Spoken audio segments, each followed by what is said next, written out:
Audio Technica. All right, we should be good. Okay, yeah, we're good. Yeah, I can hear it. Okay, yeah, we're good. All right, cool. What's going on, people in the chat? How y'all doing tonight? Jackie, J-Run, Heeson, just some evil kid from Persona 3 who shoots himself. Okay. That's his name. That is not Awesome name. Wow. That is not his name, is it? Yes, it really It is. It's very long. It's literally his name. Monetized. Demonetized.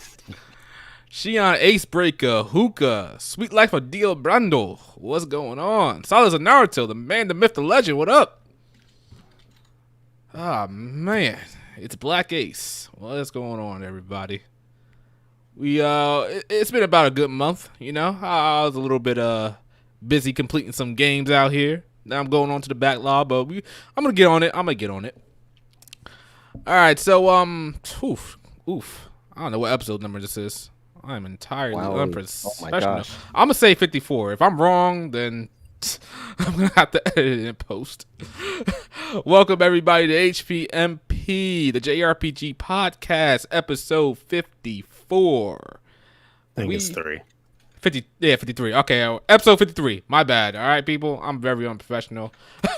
We are on Anchor, so that means we're on Spotify, Android Podcasts, and the like. You don't just have to listen on YouTube, even though I recommend YouTube. You can probably just listen and see the chat. Yeah, so just a couple of things I want to get out the way before we start the pod. There are going to be some changes to the channel. Not big changes, not crazy changes. I'm going to change my name. You're still going to know me as Shadow. It's still going to be Shadow. Don't worry about that. But just more than likely dropping the Elite in the HD part.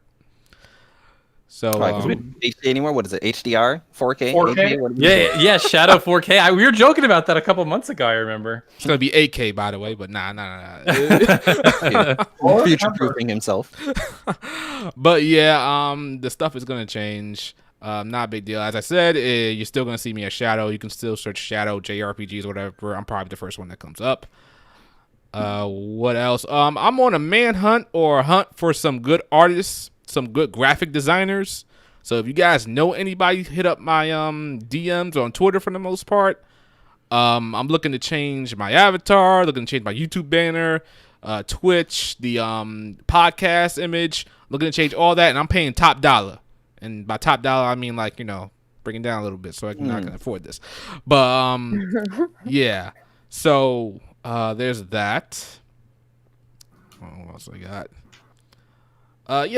Everybody on this panel right now, they got some good content. So I'm going to need y'all, if you listening to this in post, or you're listening to it right now, I need y'all to go to their channels and sub to them and watch their videos, man. Pelvic is out here spreading the good gossip on JRPGs, old school JRPGs all the time. You know, sometimes her opinion is wrong, but, you know, we don't have to get into that. You know, I'm just gonna take this plug. I'll just take it. I'm gonna take this. Thank you. You can get and deface him later. That's how it works.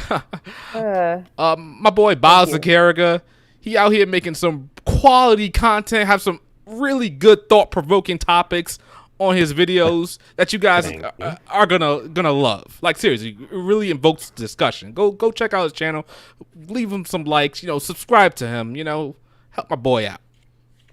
You got Taylor in the Gaming Show. That. No problem, man. You got Taylor from the Gaming Shelf. He also a JRPG-centric channel. He's on the up and up right now. He's got weekly gaming news topics. He just put out a review on Yakuza Like a Dragon. His content is great. His presentation is great. Go check him out. Thank you, sir. Appreciate it. No problem. We also got Sosuke. He's on Twitch. He's streaming like fighting games and what I don't know what else you actually stream. Sosuke. Sometimes JRPGs, but it's mostly fighting games. All right, so yeah, he's on that fighting game life. You know, new fighting game, Street Fighter 6 might come out and he's on top of it or something like that. You know. Yeah. Then we got Falcom's Fire Incarnate Riku. He's on Twitter. You know, he's spreading good gossip on the Falcom, the Legend of Heroes franchise, you know. So, you know, go check him out on there. Leave him a follow. He's a little bit eccentric on some things, but, you know, we still love him. You know? Yes, we do. Right on time. Hello there, Gavmu. I told you guys it's gonna be a little. What kind of food would it be to like take that long? It was just down the street. That didn't take long, in my opinion.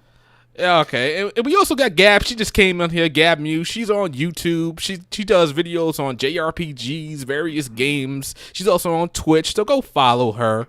She got some great content. All right. Also, of course, as always, I ask you to always hit the like button if you're around or listening in posts. Be sure to hit the like button. It really helps out. Yeah, you guys really don't know how much hitting the like button shows your support and helps your content creators get noticed, get it on the recommendation side of, YouTube and stuff like that. So, hit the like button. So anyway, after all that is out the way, do we still do intros? I guess I can still do intros. All right, go ahead, Riku, man, with your intro, man. Riku-san, the only one here. How is everybody doing this fine Monday? We are in the final week of this gaming generation before we move on to the next. Can't wait to move on into the future. I think. Yes, I am the only person. Am I the only person here that's moving to the next gen? What the hell? If I can okay. pre-order, I might just do it just for the heck of it. Well, If Little Shadow Timmy said he walks was past me me a at the wrong PlayStation time, 5, so it's fine. Oh I'll be yes, there. we do remember. I'm Shadow sorry. said he You gotta hold up your end of the Oh. bargain. I Did you don't play remember. RE2? No. Whoa, No, time I out, just time remember him out. saying he was giving me one. So wait, I you remember half of the deal. The part where you get a PlayStation 5. The most important part of the deal. Yes, I I do. mean, you still gotta play RE2. Yes. So I remember half and the most important part of the deal. I said what I said. Wow. this is a very exciting week, and I'm looking forward to it. All right, Ba. What's up, guys? Bao here. Pretty much as Shadow said, you can find me on YouTube making thought-provoking videos. Are you gonna do like what we've been playing separately, or? Yeah, we'll do that separately. All right. So yeah, pretty much happy to be here as always. Hope you guys are having a good Monday. And if you're buying the next gen consoles, be safe out there. Don't get added to somebody's person to rob list on Twitter. Right. Pelvic. What's up? It's me, Lady Pelvic, and I'm happy to be back. I think I missed like one, maybe the past two podcasts, but happy to be here. Also, as Shadow said, definitely check out my channel. I'm trying to get 30K before the year ends, so I'm like kind of pushy when it comes to promoting my content. So please check me out. Woo! All right. Gab.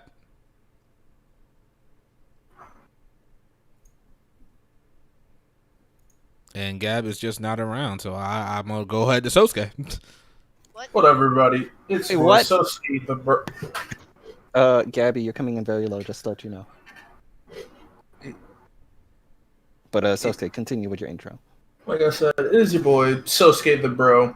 Always happy to be here on the HPMP. As Shadow said earlier, I am on Twitch. I mostly stream fighting games every now and again. On occasion, I try to run through some JRPGs, or just a random GameCube game that I happen to really enjoy. Speaking of which, I need to get back to Beautiful Joe. All A right. really good time. Wait, Yeah, Gab, I think you're cutting in and out. what did? Yeah, she's definitely cutting in and out. Man, oh man, Gab. Come on, Gab, get your mic game up. What's going on here, man? You're making me look you making me look crazy out here. Nah. Taylor, you want to go ahead? Yeah, like Shadow said earlier, my name's Taylor. I have a channel called The Gaming Shelf, kind of specializing in JRPGs and stuff like that. Lately, I've been doing basically a must-play JRPG list for every console. So going through PlayStation right now, and perfect timing with PS5 right around the corner. And yeah, excited to be on, talk about some Yakuza.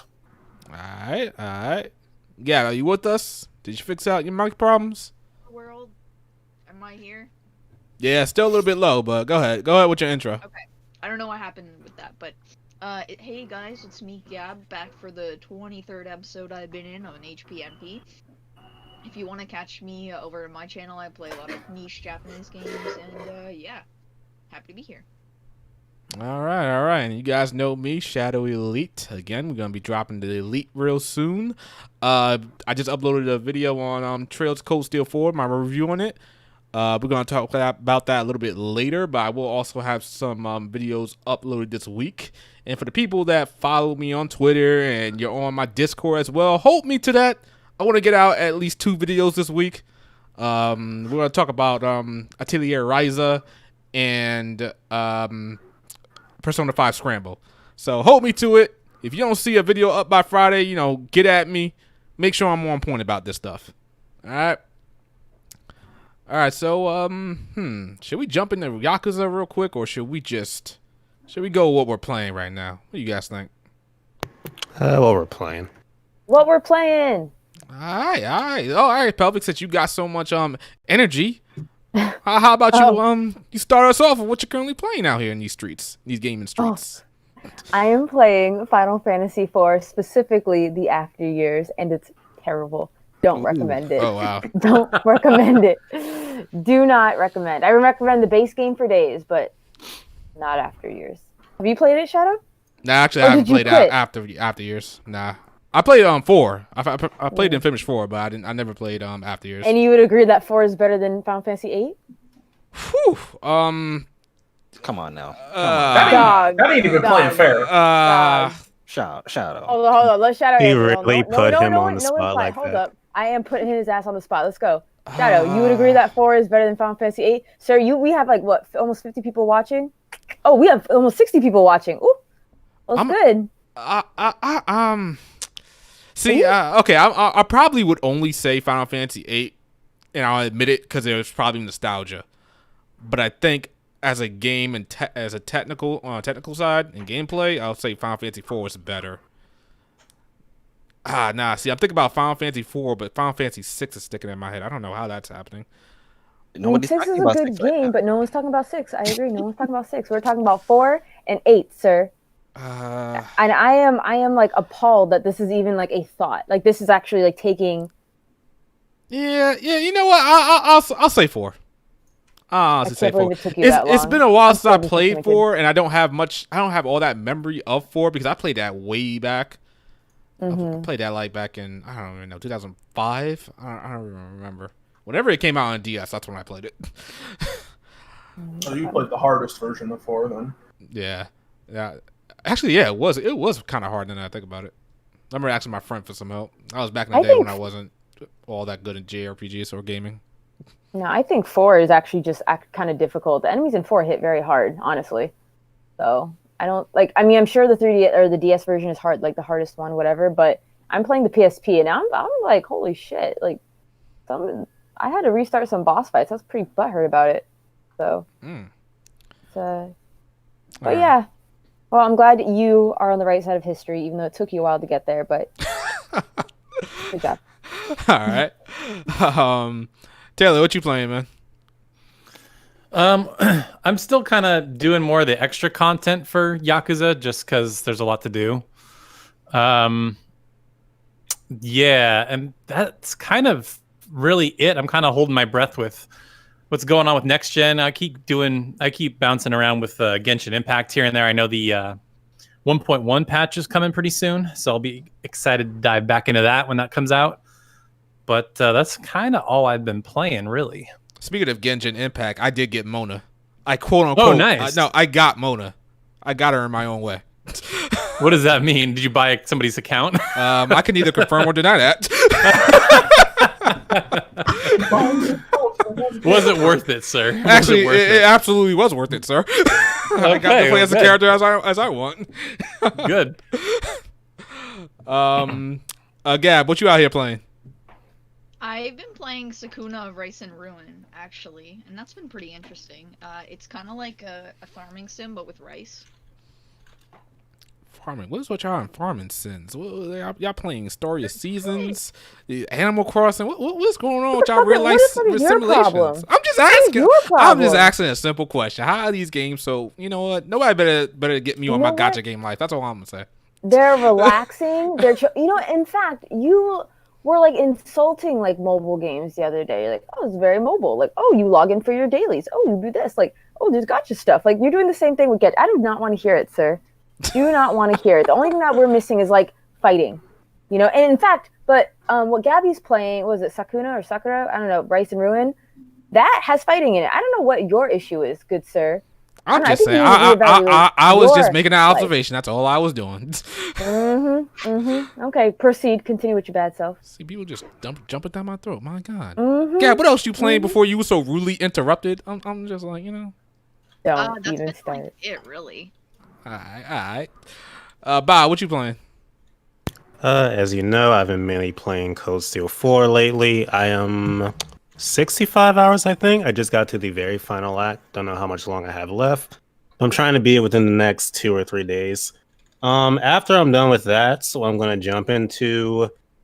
I am not really sure, actually. If I can secure, like I said, the PS5, maybe Miles Morales, just to pass the time. If not, I don't know. I might just go to an RPG, like Suikoden 5, go back to that, while I wait for Cyberpunk next month. Because, you know, they got delayed. For Cold Steel 4, you might want to, on that act, you might want to do everything. Really? Yeah, you might want to do all the quests on that act. That's what I'm saying. You seriously might want to. Just do it now. Get it out the way. Interesting. Sosuke, what are you playing, man? I've currently been going back through Tales of Vesperia again, this time on the PS4. After downloading off my brother because I saw he had it, and I'm having even more fun than I did my first playthrough. I'm also did the side quests so I could get the best costume in the game for Yuri, the only costume that matters, that Dark Enforcer greatness. And I've also just kind of been hopefully thinking about playing Death End Request because my girlfriend said it was a really good game and she enjoyed it. While I'm also playing Terraria on the side. Death End Request is like it's almost like a visual novel for the most part. That's why I couldn't get into it. Ooh. Isn't Terraria like a farming type of game as well? Man. Nah, it's more 2D Minecraft. It's a farming game. Okay. I think that's everybody. Currently when I'm playing, I just got off of Cold Steel 4.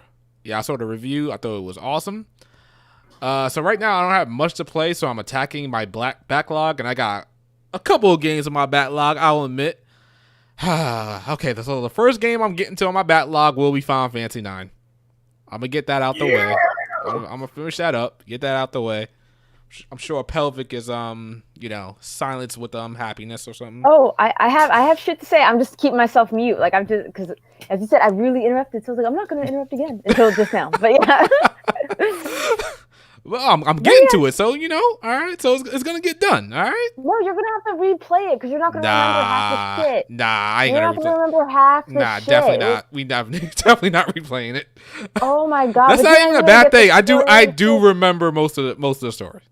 No, you don't talk to me. Don't even talk to me. I'm about to quiz your ass. I'm gonna make a quiz. And I'm gonna make you take it on the HPMP podcast. That's what I'm gonna do. Okay? I'm good. Yeah, I'm gonna pretty good take a quiz. He's gonna have the wiki pulled up and everything. Yeah, We're gonna be ready. I'm gonna give you 30 seconds to answer. That's what it is. 30 seconds live. That's what you should do. Chat, if you like that, say so in the chat. Maybe we'll make it happen. Oh okay? Man, don't listen. If I see support in the chat, then I'm gonna gather Riku. Riku's gonna help me make this quiz. Okay? We're gonna have intricate questions that only those who have consistently played the story would know. It's none of this like wiki, like, oh my god, what type of class is BB? No. Oh, I didn't know what type of class these people are. I thought it was just a story. Oh, no. You need to know the whole kit and caboodle, baby. Nah, chill. Yep. How old is the final member of the Black Tri-Stars? So I want to know. All right, so anyways, continue. Yeah. Go ahead. So yeah, Final Fantasy 9. Then I'm gonna go back to Ryzen and finish that one up as well. But that's all in the horizon. There's not much JRPGs coming out this month and next month, so I should be pretty free. Especially if I play Yakuza and I'm not feeling it all that much. And I'll say this right now, people. This is the last time I'm getting to a Yakuza game. If I don't like Yakuza Like a Dragon, it's a wrap. It's a wrap on Yakuza. Don't be recommended to me. If this game couldn't do it, no other Yakuza game can do it. Wait, did you try Zero and not like it? I tried Zero. I didn't care. It's not like I didn't like it. I just didn't care for it. It wasn't enough of a priority for me to even play. If I like a Dragon, I'll go back to Zero. What didn't you like about it? I just found it boring, honestly. Really? The combat was fine, but every time I got into like a story event, I was just like, I don't know, it put me to sleep. You're the opposite of me. I thought the combat was the boring part, and anytime Usually I wanted to get to the story, and I was just like, I can't deal with this fucking combat though. Usually I'm good with like if the gameplay is good, I can overlook that, overlook the story and whatnot. But like the gameplay it's like a beat 'em up, and I don't really care that much for beat 'em ups. Well, Like a Dragon is essentially a JRPG now, so yep. And there's like classes and stuff like that. Like people have like job classes and stuff like that. So I think you might be a little bit more into this one. Yeah. So that's why I'm gonna get it. I'm gonna get it tomorrow. I'm gonna get it on the street date, and we're gonna see. So I guess speaking of Yakuza, let's just roll right into that. Taylor, I know you're the biggest one on here that you had the game for a couple of days now or a couple of weeks now. You've been playing it. You also got a review out on your channel as well. But you want to give us your Cliff Notes version of the game? What you think about it? Yeah, for sure. I mean, so for anybody that doesn't know, this is like a really great entry point for people that have never played Yakuza because it's a new protagonist. It's a totally new combat system. It's like turn-based JRPG style now, as opposed to like a beat 'em up. But if you've played a Yakuza game before, it's the same wacky side content that you've come to expect. Like there's a quest where you find a guy that is essentially naked, but he's covered in bubbles, and you need to like escort him to a clothing store. And so you're like running him around town so he doesn't get arrested and stuff like that. And then, I mean, there's just all kinds of weird stuff. And if you played a Yakuza game, there's all the side content that you can dive into that, like you can manage this like snack shop. It starts off really small and you can build it up to be this huge empire, and it builds you a lot of money. And what's really neat is I didn't know this going in, but like the trailers, this might be a spoiler, I don't know. But the trailers basically only show, I mean, we're watching it right now. The trailers only show 3 party members, but you can recruit more. And I was not aware of that going in. I was like, oh my God, I didn't even know I could recruit this character. So if you dive into some of the side content, you can get like totally new characters that have different job classes that the other ones don't. So, depending on how into, being a completionist and stuff like that, you can get different characters, which is pretty cool. And what's weird is you're not like playing as someone who's in like a Yakuza gang. He's like an ex-Yakuza person, and that's not really a spoiler. I think they even say that in the trailers. So you're not like going around shaking people down for money or anything like that. He's just like kind of a good guy trying to help people out. All right. So I was watching a review and they compared it like crazy to Persona 5. Is there some parallels to that, or are they just naming some popular RPG like Persona and so a little bit. I mean, there's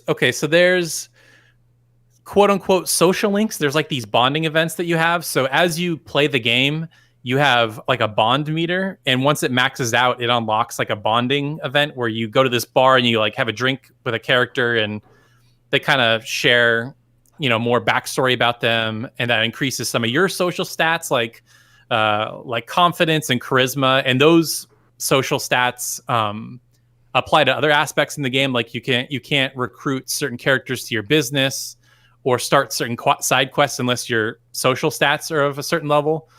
So in that aspect, it's like Persona 5. And really enough, there's a karaoke minigame that has music from Persona 5. So really, there's directly Persona 5 stuff in the game. So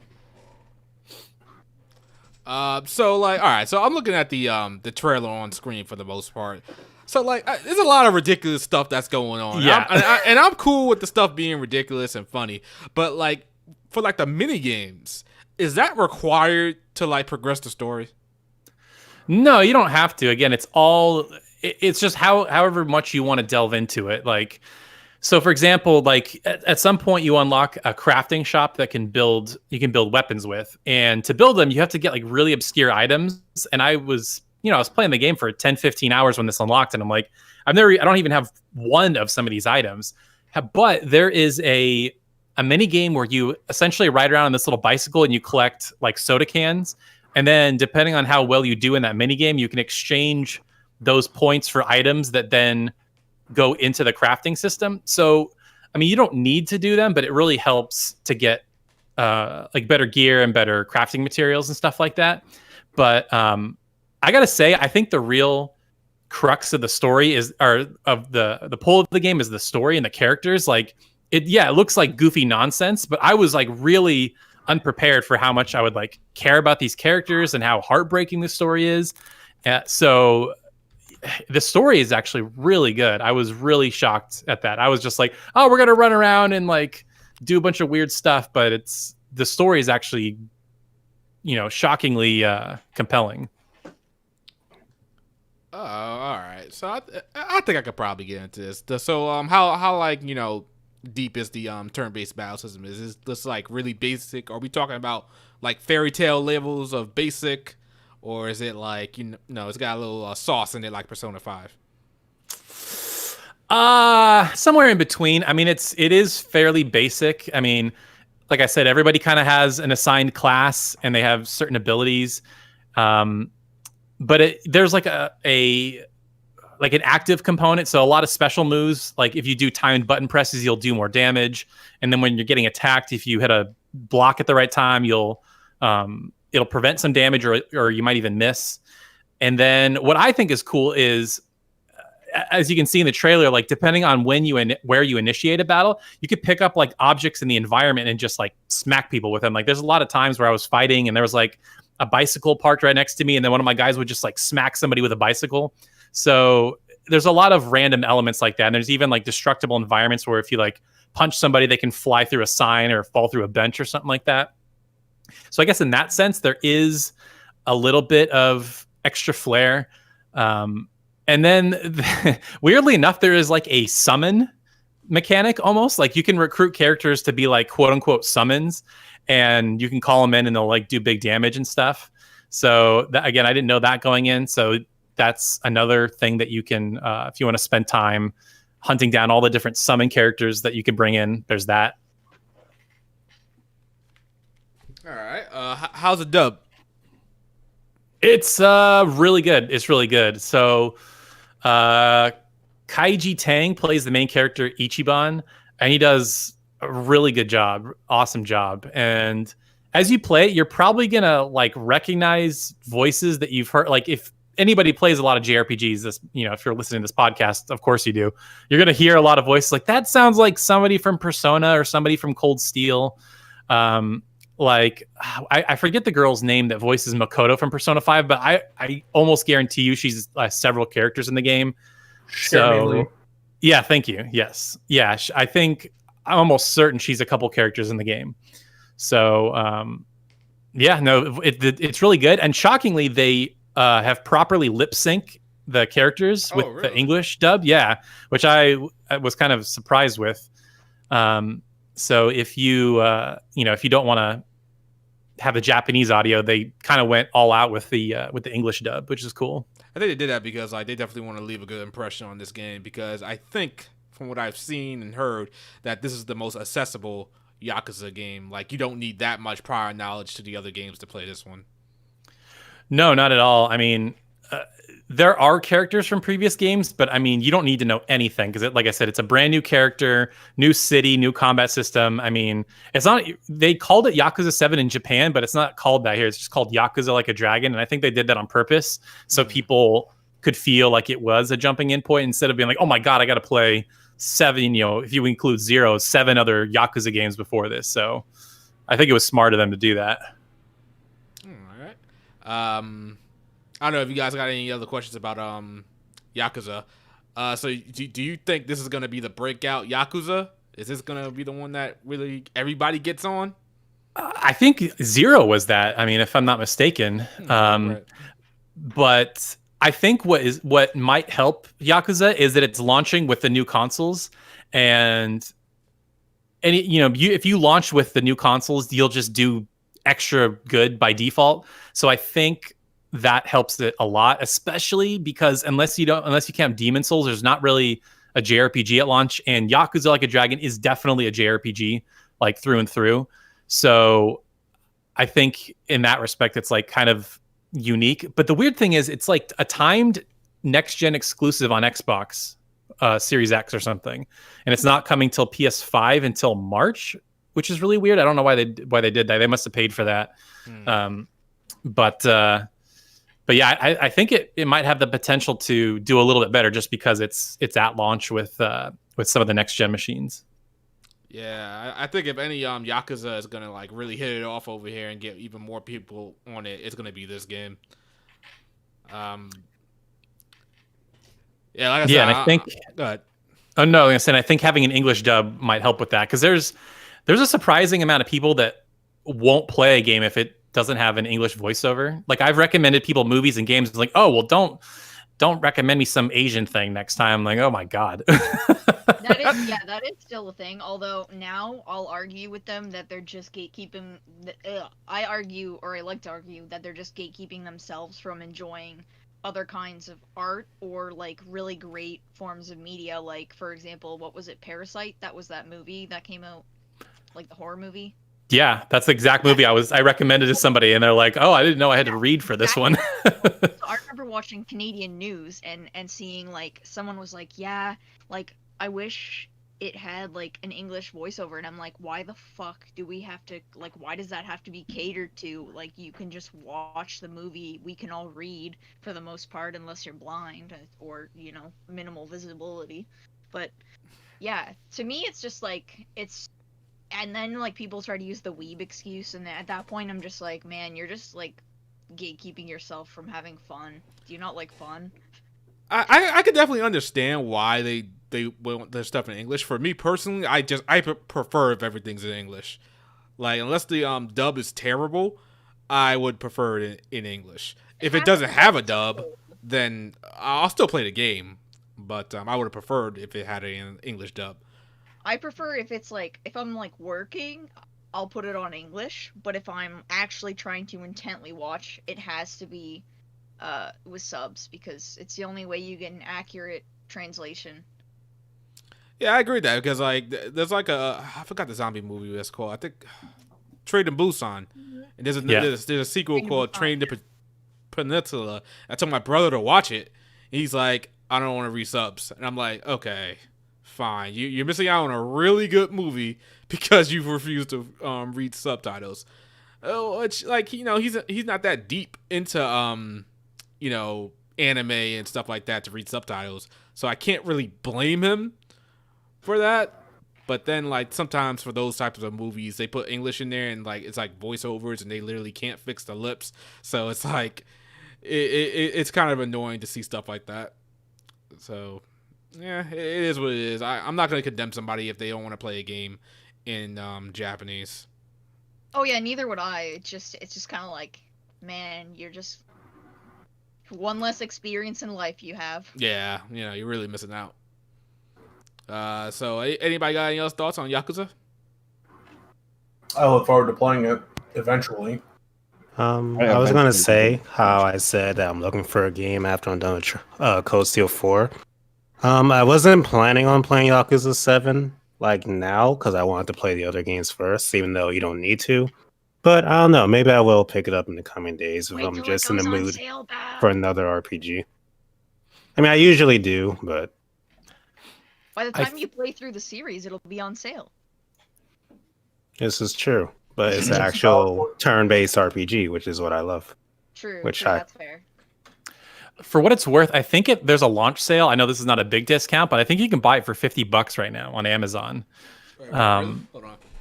Yeah, I mean, I'm looking at it right now. So PS4 and Xbox, it's on sale for $50. It's probably only for the launch window. So if you want to save $10, you can do that right now. Wait I'm a minute. Gonna say this really quickly, since we're talking sales. I Just Rim is going to be on sale for a little bit if anyone wants to consider picking it up and supporting Vanillaware. And I believe in GameStop on like Black Friday, Persona 5 The Royal is supposed to be like $24 or something. Wild. So if you want the sales, you're gonna have to go get them. Yeah, those are both good deals, especially for 13 Sentinels. I feel like that's one of, if not the most underrated game of the year. Oh my god, yeah, I hope it wins awards, but like I guess we'll see at the end of the year. Oh, it's definitely not. that game is way too. That game is way. It might get best story or something like that, but that's as close as it's coming. No. You know what would get best story? The Last of Us 2. And then if they did, probably nowhere, they would shit their pants on Twitter. I just looked at this Yakuza sale. I forgot this is physical. I'm not on that physical peasant train. I've ascended to all digital. So Shadow. Well, I remember you say physical peasant train again. I'm gonna remind you, you were a child at one point, meaning you ain't have no choice. And guess what? You ain't got no choice now. I'm sorry. What? What happened? You ain't got no choice to get it physically. Nah, not anymore. I'm like I can't remember the last time I bought a physical game. Okay, you're dead to me. All right, I'm gonna continue. All right, wow. I mean, did you buy like Persona 5 like 4 times? Yeah, that was like when it came out in like what 2016 or 2017. And I don't think I bought a single physical game since. Wow. No, I really don't, because I pretty much moved to PC, so I was getting stuff on there, and I barely don't even play games on my PS4. And the only game I played on my PS4 recently was Cold Steel 4. I can't remember. I never really thought about it, but I think that is a thing with us PC players. We kind of stopped caring about the all physical thing. Like I don't think I know a single person that's a PC gamer that's that anal about having a physical copy. Yeah, I'm just messing around with people, but like me personally, I'm done with physical games. Like, think about it this way. So a near Replicate or whatever, the remaster is coming out, and I was like, oh damn, I really want to get a physical copy, but like, I didn't see it was coming to PS4 as well at this point. So I was like, I guess I can buy it on PC, and then I was like, but I want the physical copy, and then I saw it was coming to PS4, so I was like, fuck yeah. Yeah, see, it's like those people, they like to have the games physical. They like to show it off to whoever they're trying to show it off to. Me, I don't really care about that. I have like 2 copies of. I sold the game out of 1 and like kept the steelbook. Yeah, so you got people in chat like Kogan says straight digital, not me. Ah man, J1 saying physical or nobody. I am really on that physical life. What? Physical or nobody? That new game smell. But See, for me, I just want the game. I want to play the game. I don't really care what format it's in. That's just me. At this point, like the physical package does nothing for me. It really doesn't. Exactly, that's what I'm saying. The physical package does nothing for me. What do I want this for? To display it that I have it? Like, huh? I want to rip the cellophane off. Like, it's good for the future, I guess, because you always have a good copy there. But like, I'm thinking of in the now. I just want to play my game now. Yeah, see, I'm thinking of in 10 years when it's like, oh, they changed the system, and now all the games you bought aren't like aren't yours anymore or whatever. It's just like, oh. That's never gonna happen. I'm pretty sure I'm gonna have my PS4 collection forever. This way, people that bought PS3 games, for example, and I can say I bought like a PS1 game and played on my PS3. You don't have access to those anymore. Oh yeah, I did. I got like Parasite Eve or something like that on my PS3. I don't care. Did they turn the store off? I know they turned the web store off, but yeah, they turned the store off. So basically, like whatever you have downloaded is what you have. Yeah.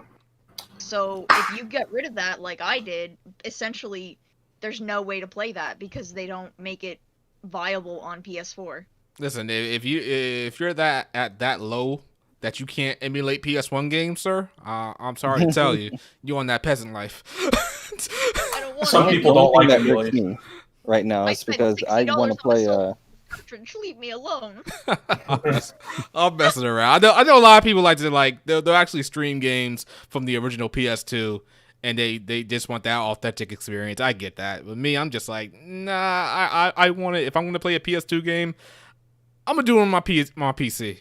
I get a better up-res resolution and better frame rate. So it's like, why do I want to lug out my PS2 to play a game? Like, nah, I'm good on that nostalgia factor. Plus, I don't even think I can connect my PS2 to my TV anyway. So I hear you on that. The only tricky thing is, like, I guess they've been having a lot of trouble emulating PS3 because of how weird the architecture was. So I think it might be a while before we get emulated PS3 games. Actually, no. I played Persona 5 on emulation. It was fine. It Shadow? ran fine. Shadow, what do you mean emulation? You mean you Shadow? bought another copy for the PlayStation 3, right? Yeah, that's what I meant. I'm sorry. All right, so Shadow, you were saying what? You can't connect your PS2 to your TV, bitch? I got HDMI PS2. You have an HDMI PS2? From yeah, where? So get an HDMI converter. Ah, Yeah, man, you went out and actually brought something for a PS2. You went out and brought something for like a 10-year-old console. Oh man, all right, you good? It was like $10, man, and it does the job. Oh man, nah, we good. And I get all my own footage. Oh, I'm good. I'm good with that emulation life. I still have all the games, so it's not like I'm cheating the system. Me turns around, I can see that's 150. That's 150. Oh, there's 160. Oh man. I think the only game that irked me in regards to what I wanted to play on next gen, which I can't play it when it's on PS4, and I still have it on my hard drive, is PT. You guys hear the news about PT? Oh Yeah. It worked originally, but then they caught word of it. And now you can't play it anymore. Konami was like, nah, man. Konami, that is Just straight pettiness. They're like, yo, play Death Stranding. I have PT on my PS4, so it's like that's literally the only game I, obviously when Thursday comes. That's low key why I still keep my my extra PS4 because it has that game on it. Really? Wow. Yeah. Yeah, I think once I play PT on my PS4, then I will 100% retire it. But yeah, it's situations like that where it's like it's fucking annoying. I accidentally deleted it off my PS4 one day, and I'll never forgive myself for it. I was so pissed because I was like, "Oh, I need to clear some data," and I thought I deleted something. I was like, "No, not PT!" Oh my god, I was so mad. Ouch. I know there's a really back end weird way to get it back, but it's almost not worth the effort. Yeah, that's why I'm gonna keep mine. All right, so we kind of went off topic with that physical tirade, physical peasants out here. So any last thing to say about Yakuza before we move on? It's good. I would like to eventually play it, but not anytime soon. You still got 400 hours in Trails of Cold Steel, right? We'll get to that. Those 400 hours fishing. We will talk about that too. Too damn many catching some fish. Okay. So let's talk about real quick. I don't think anybody here is big on Nocturne except for me and Bao for the most part. I beat it. Oh, okay. Sosuke's SMT boy. Oh, okay. My bad. Sosuke. It's about to fade away. My hand. And Gab. Guess what? The remaster is fucking bad. Or the remake or whatever, the port. It's fucking awful. Whoa. Pain. Yeah. Apparently the PS4 version is slightly better, but they both experience a lot of lag, stuttering issues, frame issues, a bunch of things that Atlas they should have quality controlled this to crap. And people are trying to blame Unity. No, it's the people that worked on this shit, bro. You can't blame Unity. It's the people that worked on it. They were lazy as shit. But it seems like the game's sold over 100K, so this might be setting a bad example. Apparently with the update, it's not as bad, but it still needs more work. So I was just like, well, at least I played the best version, which is the Nocturne on the PS2, so... So this might be a case where the Japanese people, they beta tested it for us pretty much. So by the time it gets over here... They took away, important things, too, well, now you can save wherever you want in the game, which takes away, a lot of the difficulty. Oh, really? Yeah, so now it takes away, you know how you had to go to the Kalpas or whatever to save? Now you don't have to do that, so, where's the fear of, Whoa, wait, really? Yeah. Wait, that's on That's on all I difficulties? Wait, guys. And the normal and hard mode are also still super easy. Wait, no, but Okay. So here's the although thing, you right? can play hard, it's still not really a challenge. Oh, okay. Wait, go ahead, Pelvic. Okay. First of all, no, I think it's great for newcomers. That sounds good for newcomers. Because to my understanding, the Shin Megami Tensei series and Nocturne, I hear has that kind of it's infamously hard kind of thing, or at least challenging. Whatever. That's what I've heard. So I think for people to get, because everyone's into Persona, everyone loves Persona. So it's like to get more people into it, let's like make it easier. Now I can understand your frustration if you think they didn't like balance it correctly. Oh, You know, that's fine. That's a fair criticism, and I won't fight you on that. But personally, also, I love changes in games where I could save wherever I want. I hate having that fear of like, oh my god, where's the save point? Where's the save point? Where's the save point? Like it's like it's just outdated at this point. It's just now it's almost just frustrating. You know, you grind, and then you just hit that one battle, and then you die. I'm like, That's what Nocturne is. The whole thing is like you can die from any battle, and that's part of the scary part of it. And that's kind of what they were doing, but then they kind of just got rid of it. Do you think I at this guess I point feel like that's like frustrating though. Yeah, At that point now it's like back in the day, you know, cool. But like I don't know, man. And this year, no one has time for that. We don't have time to like, oh man, I just spent 2 hours grinding. All right, let's head back to the save point right over. Oh, I died. You know, Okay, It's just that. it's more like, okay, I spent like 30 minutes, I got past this boss, and then it's like I take 2 steps forward, I get a random battle, the random battle hits me, kills me, game over, and I have to restart. Oh, dude. Oh, see, nah. All right, see, you see, normally I'd be a little petty and say, you know, Pelvic on that, you know, she knew the JRPG stuff, she don't know any better. But you know what? She has a good point. Like I have literally played Parasite 2, and that shit was unemulated. Let me tell you something. You know, that had save points. Final Fantasy 4 has save point, but I have emulation on that, so I'm kind of cheating. But like, I've played several JRPGs that are not, you know, old school JRPGs that are not like, oh, just save state here, just save state. Are you kidding me? No. I definitely get where you're coming from. I definitely like. I don't like that. Like, I'll be grinding for 2 hours. I die in a random battle, and I wasted 2 hours of my life. I am on that kind of time 100%. anymore. Back in the day, I was, but now I'm not on that kind of time anymore. I Would can't. you be say in wasting this 2 day and hours. age it's considered arbitrary difficulty? It could be. Wait, no one I would consider it arbitrary. of dying Because to Alpha so many times. Yeah, because I mean, you're not scared of, you know, the thing you're scared of is losing time at that point. Like I remember when I was playing Dead Space 2, and you know my first playthrough, yeah, it was scary. But you know, usually once you beat those type of horror games, you know, usually your second time playing or whatnot, you kind of know where everything is. You're not nearly as scared as you were the first time. But you know, I was trying to go for the platinum, and you have to play the game on hardcore difficulty. And on that difficulty, I think they only allow you to save for the entire game 3 times. So it's best to like save. Yeah, so you have to save like at chapter 3, halfway through the game, and then right before the end of the game.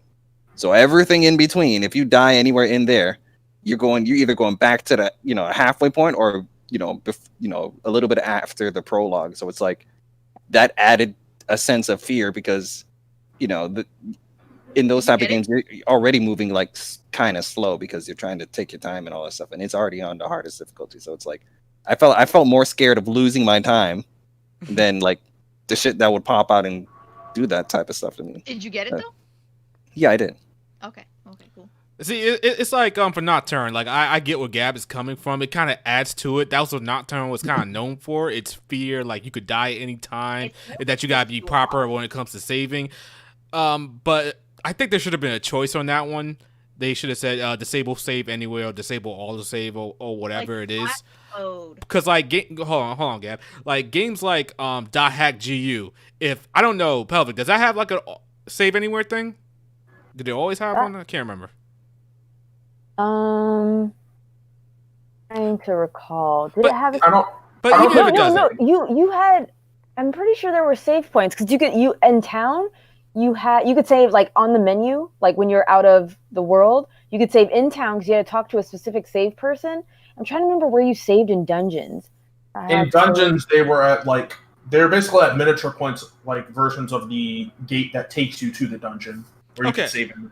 Okay, but like, you know, even if you could save anywhere in .hack GU, the remaster, that wouldn't have took away from the game because the game is not really known to be, you know, all that notoriously hard, you know.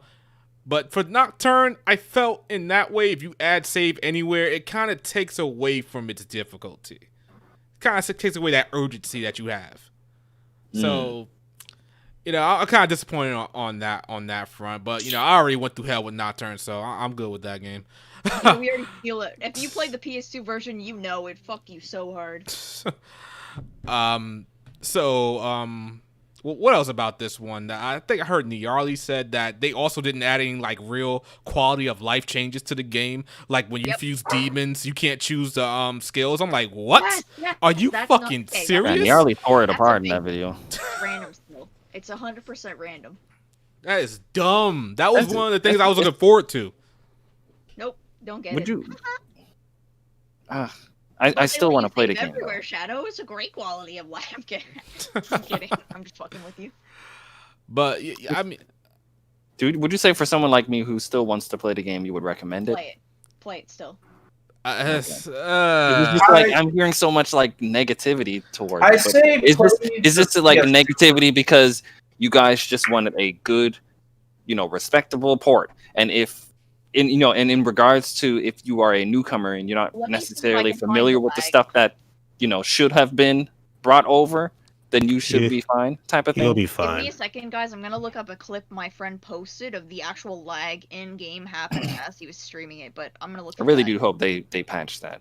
Yeah, I think that's obviously the only thing. I feel like they can patch, man. Yeah, that's definitely something. I think they can patch that. Like, it sucks. Don't get me wrong. It's definitely worthy of criticism because I too hate when games, come out and they're half baked, right? I also believe, if I'm not mistaken, people say it's cheaper to release a like kind of shoddy game on its due date because they can just patch it up later. Because essentially that's like sales, That's what I hear. They can just, no, you're right. For them, it's cheaper to just like put out Nocturne whenever the fuck it's supposed to come out.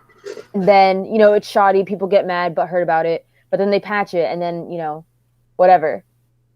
They still make money. I mean, they do do that with AAA games as well. Yeah. But that's why I mean games. This wasn't like Nocturne specific. This is just,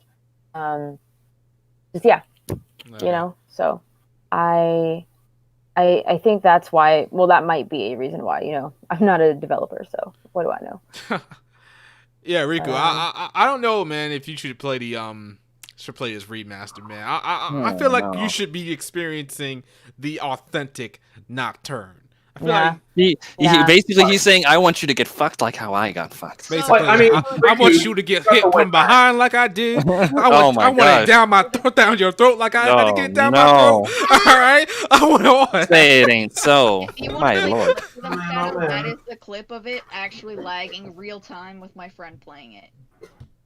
Oh, so yeah, I think I saw this. I saw this in Gnarly's video where Matador comes up. 15K views. Yeah, this is exactly when Matador spawns. It's like all hell breaks loose in 1 frame per second. Yeah, I don't know how you could do that. This game is like what, 15 years old? Like how? How did they fuck it up so bad? That literally means you didn't have any quality of life. Like it's like Pelvic said, just put it out and just make a patch. That's it. Like, but that's the thing. Did they say did Atlas, like on their Japanese account or anything, state that they are aware of the issues and that they are looking into it, or did they just they're just silent right now? They're just like probably silent. They're usually just quiet. From what I've been seeing, Atlas is kind of going the scumbag route. From what I've been hearing, give a fuck. they really don't care. They just want our money.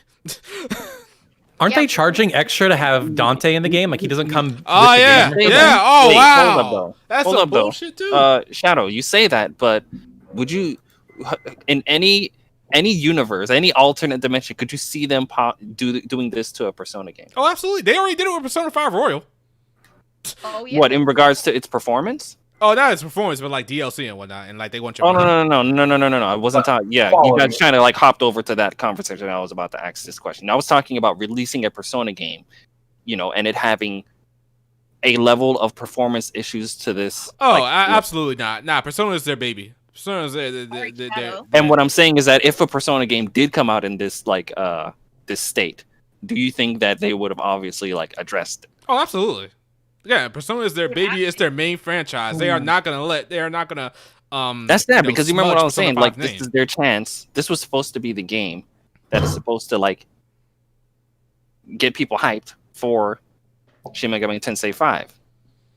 So it's man. Yeah, it's true. It's disappointing for someone like me because I know a decent amount of you guys already played it here. You just wanted to see a game that you liked get treated well and whatnot. But from my perspective, it's like damn. But Shadow, the patch notes don't even say anything, so they have literally said absolutely nothing, even in the patch notes on what's going on. Yeah, see, they don't care. If I may add on to this whole little situation of like poor quality, it kind of reminds me of when Capcom put out like this super hype trailer for Darkstalkers, and like at the very end it said Darkstalkers are not dead, and then Capcom proceeded to then gauge interest in Darkstalkers off of a remaster, like just a very quick like remaster of I think 2 and the 2 versions of Darkstalkers 3. While it was a fine port in some areas, it didn't really sell enough for them to go, oh, we're not gonna make that new game. Yeah, We're not gonna make a new Darkstalkers. It's going away. that was hard. That was heartbreaking when I first heard that. Yeah, And so like, I hope Atlas doesn't like if they gauge sales numbers and go, oh well, this wasn't enough, so we shouldn't localize Scramble. And then like, God.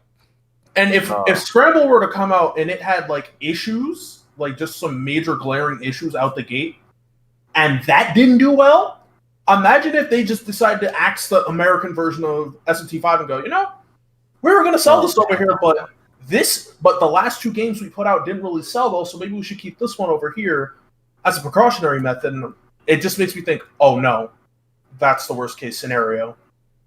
Like it feels like Atlas could go that route if things keep going bad. Atlas definitely look at the numbers. They don't really care about anything else for the most part. I mean, they do care about Persona, but like for the most part, they looking at numbers.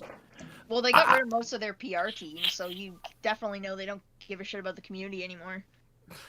They hired an outside firm, though. I mean, a little behind-the-scenes baseball. I mean, there's like a other PR firm that handles a lot of that stuff, so maybe it's cheaper to do it that way. But also, I don't think they would not put SMT5 out here. That's crazy. I mean, that's like an internally developed game. Yeah, that's definitely a worldwide release. There's no way they're gonna. They don't like money enough to do that. But yeah, this might well actually it's still over 100K, so it doesn't really matter. Other like Digital Devil Saga may be coming. That's gonna happen I think in the future, especially if 5 does really well. So we don't have to worry about that. I'm worried about DDS coming out on like a modern console and it gets this treatment. Yeah, man. Apparently Atlas don't matter. They're gonna get their money no matter what. So I mean, you're right. The last time I played Digital Devil Saga was the PS2 like classics on PS3, and I think like I only had a couple of issues, just very foggy looking for like most of 2, and 1 crashed on me in the middle of surf casting Bufudyne. But it wasn't like that was like those events were like probably a year apart. So this is just me being cautious about them hopefully putting out something else, another remaster or port with better quality. I think that's funny you said that because I was actually like streaming Fatal Frame 2, and my actual PS2 crashed in the middle of fucking play. I'm like, wait, my computer's fine. I'm like, holy shit, the PS2 crashed. all I'm saying that's probably wouldn't have happened on emulation. That's all I'm saying. Crimson Butterfly crashing, that's a new one. It did, yeah. So all right. So Pelvic, when you gonna get on Nocturne? Oh, are you offering to buy it for me? Because I mean, if someone buys it for me, then, All right. So first of all, if I buy it for you, you gonna play on hard. No. No. I am playing Nocturne whenever I get to it. Because right now I have East Origins, I have Astral Chain, I have Captain Toad's Treasure Tracker, I have Vagrant Stories, a huge maybe. I don't know. Vagrant but Story. like, I have so many games to play. I have just a fuck ton of games to play. So until those games are done, I have Trials of Mana remake. That's probably gonna be my next one, honestly. But and then Bravely Default 2, which is coming out, next year, early next year. I think is that what they said? Yeah, early next year. Yeah, I think it's so February. there's so many games to play, and then people want me to play Fire Emblem Three Houses, which I'm not gonna lie, I've slowly been my interest has been peaking. Okay, I was gonna bring up something about that, but Nocturne. All right, I want to see you play that. I want to see you. That will be my first ever Shinigami Tensei game, like not Persona. That will be my first. I've never played a Shinigami Tensei, like tried and true Shinigami Tensei game. really curious how you like Nocturne as your first. Like, it's one thing to play Nocturne, but to play it as your first SMT game, it's quite the interesting experience. Well, because I wanted I really wanted to play Apocalypse. I actually like the premise of Apocalypse, or like only I think a god or a god can only be killed by a human. I was like, oh, I like this story. Like I like where this is heading. But I was told I have to play 4 before I can play Apocalypse. So I was like, okay. Not necessarily, but you should. Not you really, should, but though. you really should. Flynn, I love you. Please, don't let them hurt you, sweet prince. So I don't know. But yeah, that will be. I haven't like. I'm torn between Nocturne or if I should go like the Apocalypse or like Shin Megami Tensei 4 as my first. 4 is more forgiving for a first timer, like. Because 4 is more or less designed for a new generation of players to be easier. Like you can save anywhere, difficulty options. Random encounters will. But I remember like years ago, Pelvic, you said the 2D turned you off. So I remember that. 2D? Like the way the battles are presented. Like like in Dragon Quest. Yes. Yeah. That is literally the biggest reason why I haven't played a Shin Megami Tensei game. I'm not even going to lie. That is the number one reason why I haven't.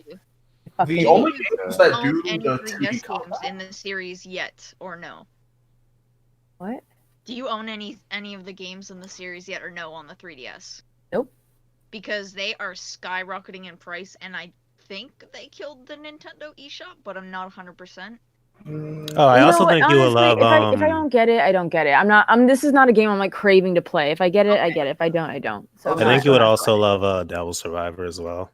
Oh, that good stuff. Maybe Pelvic, just emulate. All right, so this is the second highest selling SMT game in the series. Which one? This port? Yeah, Wow. SMT4 is the first out. Obviously, that's the first one, and then wow. Did have any of you heard anything from people that have started from here and how they feel about it? Or everything that I've heard so far from this game are from people who have already played it, and they're just basically judging. You talk about new people, and they're gonna play Shin Megami Tensei 5 for the most part. Not yet, just because the simple fact it's not localized. Like I know a lot of people that are gonna play this as their first, but they're waiting for the localization. What the fuck is taking so long with the localization? We already got it in English. What Atlas? What the fuck you doing out here? Takes time, Chad. Nah, not this long. Shadow. 13 Sentinels was pushed. They had them working like day and night to get the English out for that first, and now the localization team can go back to working on whatever the fuck it was doing. And I say just patching the voices, but this need to be that introductory Nocturne, so they need to really make it as good as they can make it out the gate. So all right, fine, but this is ridiculous. I mean, come on, the voice acting don't take that long. It's not even like it's lip synced either. It's like, and I don't know if you know, Gab, is the whole game voice acted? Like every single major cutscene is voice acted? I think it's just the major cutscenes, but I wouldn't trust me on that 100%. Oh, okay. All and right. as per new players starting with Nocturne, so far I've seen like 50-50. Some people are waiting for Nocturne, and then other people went out and were like, nah, I'm going to start with 4 because I got to get a feel for this before, I'm like, okay, whatever, floats your boat, jump in anywhere. All right. Okay, so that's our Nocturne talk for now. Nocturne. Wait a minute. Taylor, you gonna play Nocturne? What's up? Nah, I'm a baby when it comes to harder RPGs. And I need to see your cheeks clap, man. Come on, man. All right, I need to see it happen. All right, man. Come on, man. Well, see, here's the thing. Like, I come to RPGs for a specific rean, and then I go to horror games for a specific reason, and it sounds like this meets in the middle in a way that just doesn't work for me. So I mean, I might do it for a video, but like right now, I have like no interest in it. All right, fair enough. Well, there are difficulty options in this new version. Like he gotta play on normal at least. I'm playing on Babby mode, baby. Babby mode, let's go. Because Gnarly said in his video, the new easy mode is Kotaku journalist mode, basically. Like he beat Matador without healing once with a team that like had no strengths against him. See, it sucks. Like I can't condone that type of game, man. That type of play, man. You can't be sitting here saying, "Oh, I beat Matador, no problem." What difficulty did you play on? Don't be talking shit if you play Nocturne.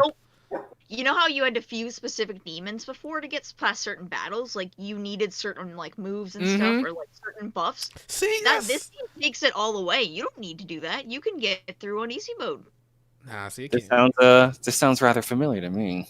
I can't do that. All right, let's before we spend too much time on Nocturne, we gotta move on a little bit. All right, real quick, we can check our updated thoughts on Final Fantasy 16. We got some new designs on it. Sexy. I ain't gonna lie, it's pretty sexy. I ain't gonna lie. Fire. I ain't gay or anything like that, but man, Clive's looking good. Do you think these new illustrations that are coming out has anything to do with the feedback that they heard during that time? In terms of what? I think they always had this plan. In terms of a decent amount of you saying that, you know, this game from a design standpoint doesn't look, what's the word I'm looking for? It looked kind of bland. Inspiring. Yeah. Well, I mean, they did say before this that they were gonna like post the website. Like I think almost immediately after they put the trailer out, they're like, "Oh, you know, next month we're gonna put up the website." So I don't know if it was in response because it sounded like they were gonna do that anyway. But it seems to be working because not only do the characters look cooler, but the thing that gets me really excited are the cities. That they showed a couple concept arts from the cities. Those look sick. So because the villages they showed in the trailer were like super bland, like basic fantasy, but the concept art, it's like cities on the water with like big like crystals and stuff like that. So I think we could get some really cool environments in the final game. I actually wouldn't be surprised, Riku, if like they knew ahead of time fans will react that way, just because this is Yoshi P in charge, and just from like experience of him being a director for 14, he it always pays attention to what the fans want. He may not like do what you want him to do, but he will like listen to what the fans say prior to release. Okay. Like they literally in 14 there was a glitch with 2B's outfit from Nier that like it made your butt look fat or something like that. I'm sorry, what? Huh? What? It was a glitch. So they removed it and fans outcried, so they put the glitch back in. That's awesome. I think it was a glamour. I think they made it like an actual glamour you could wear. I'm gonna need to download Final Fantasy 14 for research purposes. But yeah, these new designs, like they look really good. It got me way more interested in the game than that trailer did. So, from what I can see, it looks like the game's gonna have some type of time skip, right? Because Clive is gonna. Okay, yeah. Because like you got younger version of Clive, and then you got this more badass, older looking one. So I'm like, yeah, that I can mess with this. Pelvic, what do you think? I think it like the art definitely like sparked conversation, and that's good. But I just wasn't. I don't know.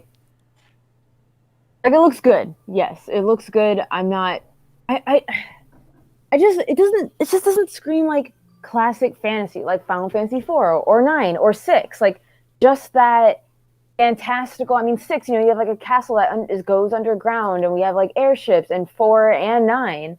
And in 6, you know, the art looks good, yes, but I need more story. You know, that's what I need. I need more story. Need hot men. I need what? Have you read the website though, Pelvic? Because they gave like a lot of backstory to like what's going on. They did give a lot of world. backstory, and I forgot it. That's how memorable it was. Oh my god! Oh my god! You know, they were saying how like summons were locked in people or something like that. What are you talking Josh, I have to fucking reread. Remind me. Go ahead, enlighten me, Bao. To keep it short, there's summons in this world. They're within different people. Depending on what nation you live in, you might be treated differently. In some nations, are regarded as royalties. Some nations are pretty much just weapons for the front lines. Yes. Okay, that does sound familiar. Yes. That definitely does sound familiar. Like that's cool. That's cool and all. That is cool. I'm not going to deny that. But that's I was like. I need to see it, man. I guess, you know, it does, because I do remember, now that you brought it to my attention, I was like, oh, okay, this does sound better, because I do, even my friend was like talking my ear off about her like theories and stuff about, I think I said it in like the last time we were talking about this, but how there's like a juxtaposition of maybe, you know, Joshua, who's a kid, has the Phoenix, you know, inside him, whatever, but he always has to be inside. So like while he's all powerful but he like at the sacrifice of his childhood, of being a kid and all that shit, right? So I was like, okay, that's interesting. And to see how other people would be treated will be interesting. I just need to see it, I guess. Reading it's one thing, but to see it is a whole other. So I'm just not impressed visually with what I'm like. The graphics, what they showed looks fine, but the world itself, the art design is going into a direction that's fine. Like, particularly, I actually prefer the environmental art. That I enjoy that a lot more than the actual characters. The characters look bland as fuck. I'm surprised you ain't talking about how good Clive looks. Like, you ain't gonna do shots off his stomach or something like that. Like, I will. He's one of those people where it's like because Clive isn't ugly. I'm like, okay, cool. Like, if he offers, sure. But would I go out of my way for? Yo, Pelvic out. She got standards. Goddamn. Like, you know what I mean? Like, Clive isn't ugly. I'm not gonna sit here and say he's ugly. He just doesn't I guess I have to see his personality. If he has kind of a cocky swagger to him, then okay, then it bumps up. But if he's just I don't know, have a stick up his ass, then maybe not. I just you know me, I need my silver-haired pretty boys. And he's a pretty boy, sure, but he doesn't have the silver hair, so and I'm not a fan of this little stubble he's got going on in his grown ass form. Oh man. He looks very I don't know, kind of like a Western look to him. I was like, whoa, what happened? Berseria. What happened? Huh? I said Velvet from Berseria. But What? man. But make it a man. Oh, yeah, you saw that video, right, Gab? Yeah. It's like What? No, I was just saying he looks like Velvet from Berseria, but man version. There's literally a video out there that's they're both the same person. It's like Bandai copied off of Square. Bandai copied off of Square? Square Other way copied around. My fault, yeah. Square copied off Black Bandai. Red, Human Arm, Small Child. Yeah, that is just Berseria. Oh shit. Yeah, they copying. They definitely copying. Damn. Square gonna have to cut that check to Bandai. The picture though, he looks very hungry. You copy your homework. It don't make it look too similar. Yeah, basically. I need that meme right now. All right, so yeah, I'm still a little bit skeptical. I cannot talk right now. But yeah, I'm still gonna give the game a shot. I'm not all that hyped for it, but my hype definitely went up a little bit after seeing the designs. Yeah, I think more the story is what kind of put me on hype. The designs, the art, look at the blonde girl, man, with the white dress. She looks like, Yoko Taro said in an interview before. He was like, for Drakengard 1, I forgot her name. Her name isn't Charlotte. That's the chick from Legend of Dragoon who also looks boring. I don't know, but he said, oh yeah, I want to make this protagonist look unmemorable and unimportant, and she was in a white dress and she had brunette hair. Maybe this girl has raven hair, but I was like, she just looks like a generic ass bitch, just generic, super.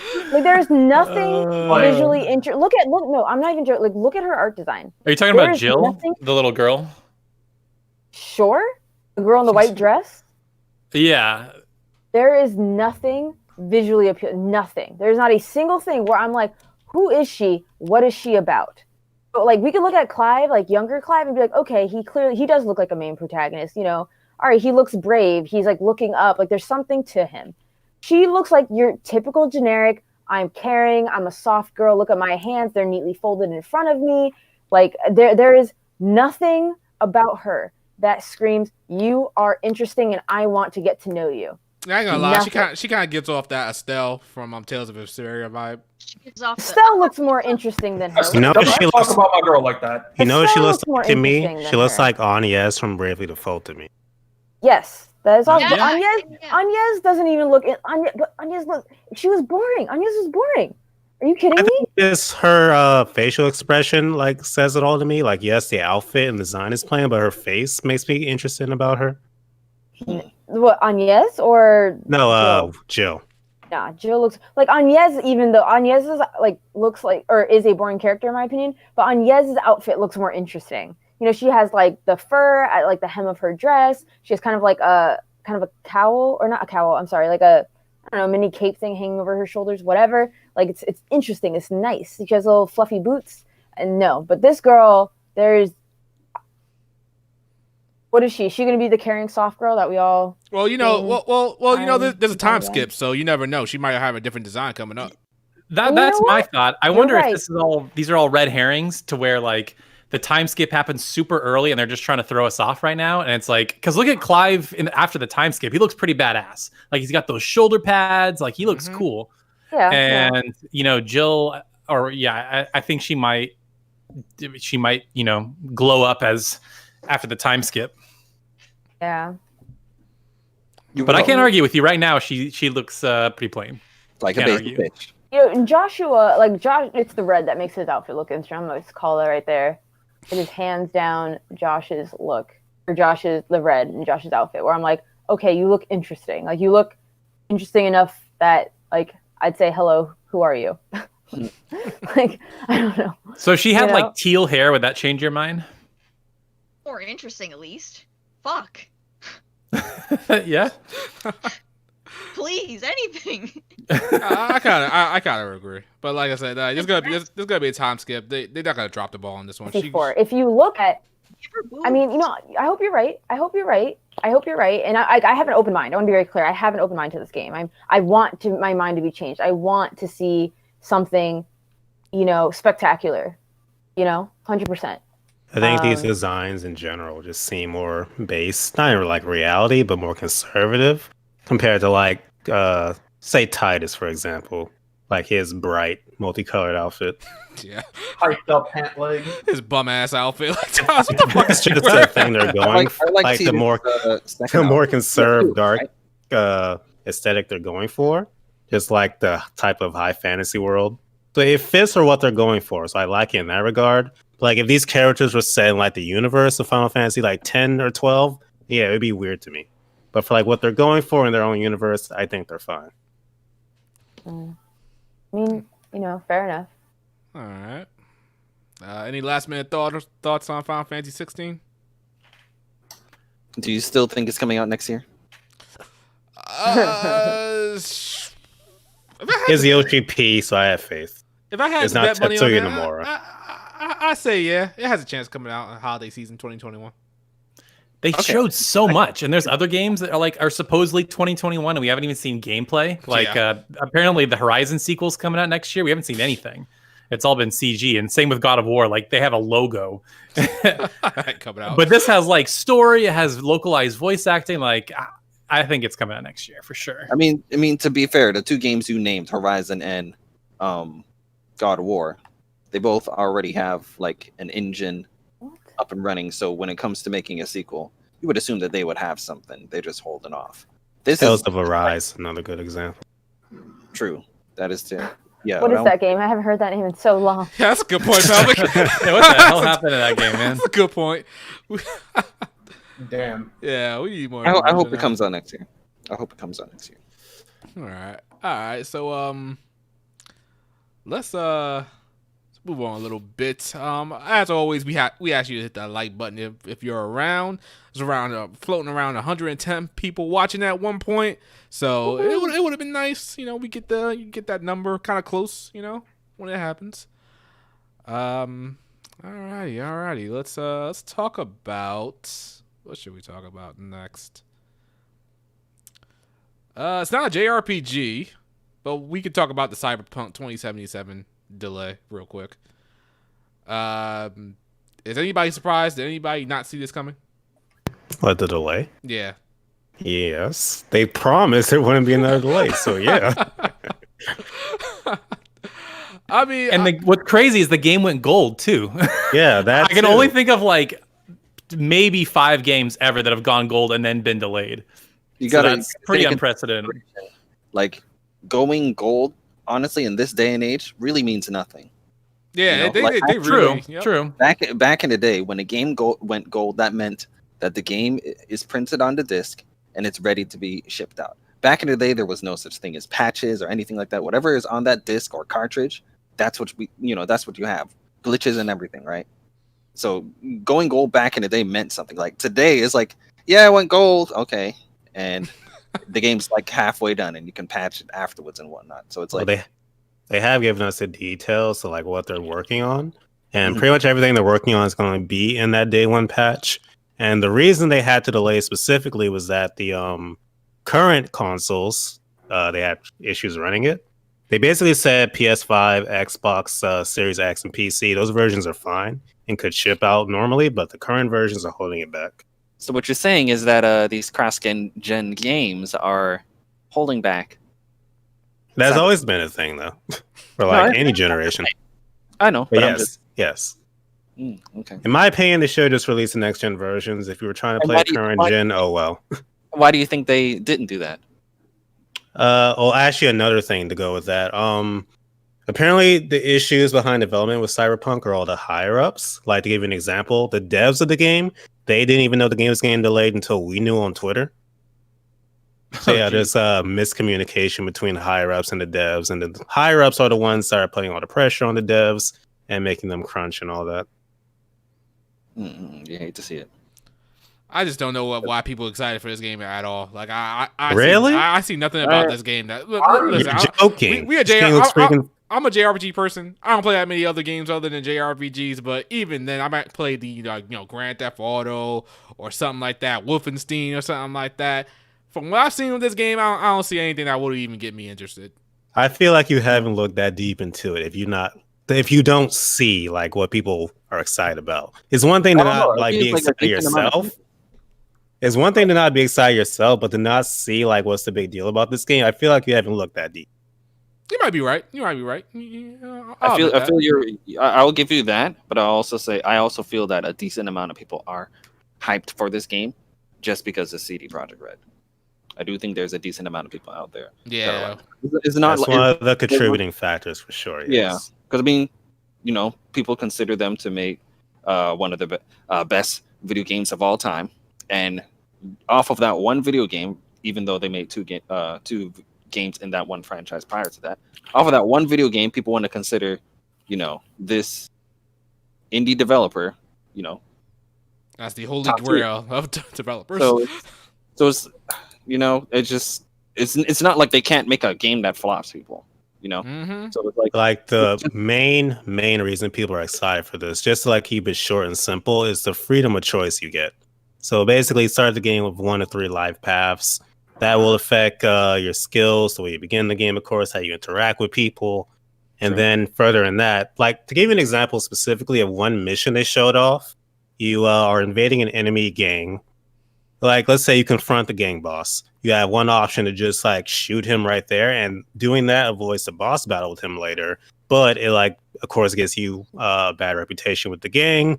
You could not shoot him and negotiate, and that'll put you on good terms with the gang for future missions.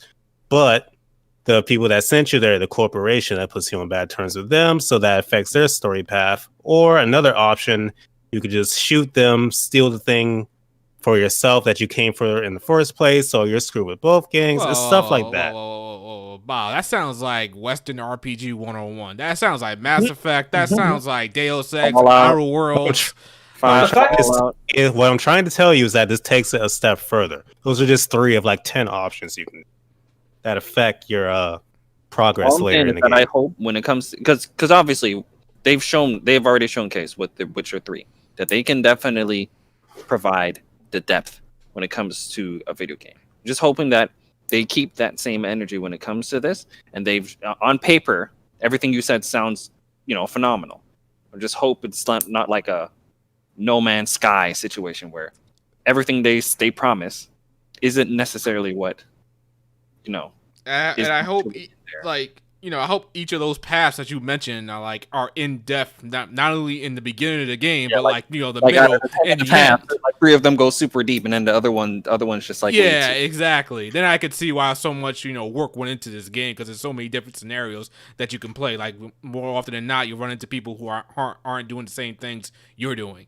I can understand that, but if it's just half baked. In the beginning, there's no reason for us to think it's half baked, though. That's true. You got a point. You're talking about in regards to the amount of delays and all of that stuff. You can't sit here and pretend like some people aren't like a little bit weary at the game's release.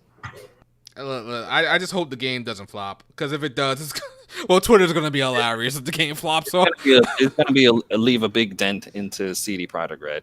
And then people are going to question. Just because of like the money they spent on advertising and all that, The game probably won't flop from a sales standpoint. Yeah. But just in terms of quality, yeah, that's up in the air. So like Final Fantasy 15, right? Essentially, yeah. Like the game is not going to fail sales-wise. Yeah. At least on that release date. For How like it sells like afterwards, sure. Because I did see some of the gameplay for like the melee combat, and at least when it came to that, I wasn't necessarily that impressed on what I saw. You know what? It's a shooting game, though. I know, but it's still like this. It feels like this game should, be good in all aspects. Yeah, That's I mean, fair. especially in the type of hype that this game is getting, you would assume that there wouldn't be a section where it's like, this section is a little I mean, just the way they're hyping it up. And I did hear that they were, working on that area of the game. So we'll see how it looks when it comes out. All right. Anybody getting it day one? If it doesn't get delayed? You'll be the person to let us how it runs on day one and all this other stuff. We want all the details. Is anyone else sure getting to it let you know? I don't think so. Doubt it. Hey, Bob, I bet you a game it gets delayed again. Wow. Sure. Don't do that. No, but I will take that bet. When Bao's playing it on stream, I'm gonna be sitting there like, when's he gonna say, "So Shadow, where's my game?" Yep. No, I ain't gonna take that. They delay it again. That's gonna be a huge problem. It'd be a lot. And if Bao loses the bet, he just buys Shadow another copy of Nocturne. Oh man, that's the only way I think I'm gonna play Nocturne. That's the only way. Somebody gotta get it. I ain't going. Listen, I ain't going back to hell. All right, man. I saw hell. It was terrible. I got my cheeks clapped, and that's it. I ain't going back. All right, man. We good. Not the cheeks. All right. So let's move on to Xbox Series X and the PS5. Who got that pre-order day one? It's coming out next week. Who's on that? This week? This week. Xbox drops tonight, as far as I heard. Wait, really? It does? I thought they were the same day. No, I heard 3 day difference. Xbox is a day earlier. Oh, I did not know this. Oh, I haven't seen anyone hyping it up or anything. I know, right? Yeah. I mean, so you know how usually when Xbox tries to do something, Sony always has some sort of like internet related thing to try and overshadow it.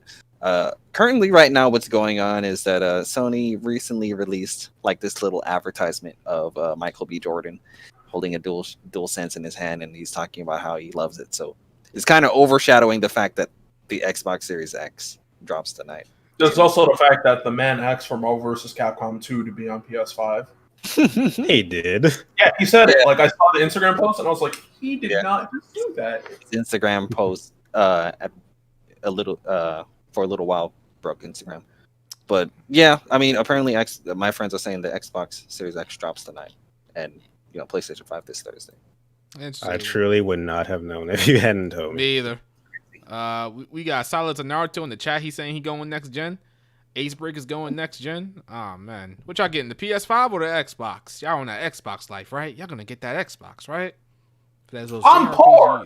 I gotta play that. I gotta play that Halo, man. Wait. Wait, I have a computer. Oh, yeah, what games do they even have coming up? We got be right back. We got a super chat from Acebreaker. Appreciate the super chat, man. PS5 is day one for me. Can't wait to try Miles Morales Demon Souls with the performance mode. I ain't gonna lie, Demon Souls looks really good. Shadow, what the hell is that GIF that goes along with your super chat? I don't know what you're talking about, sir. That's quality content right there, sir. I'm not complaining.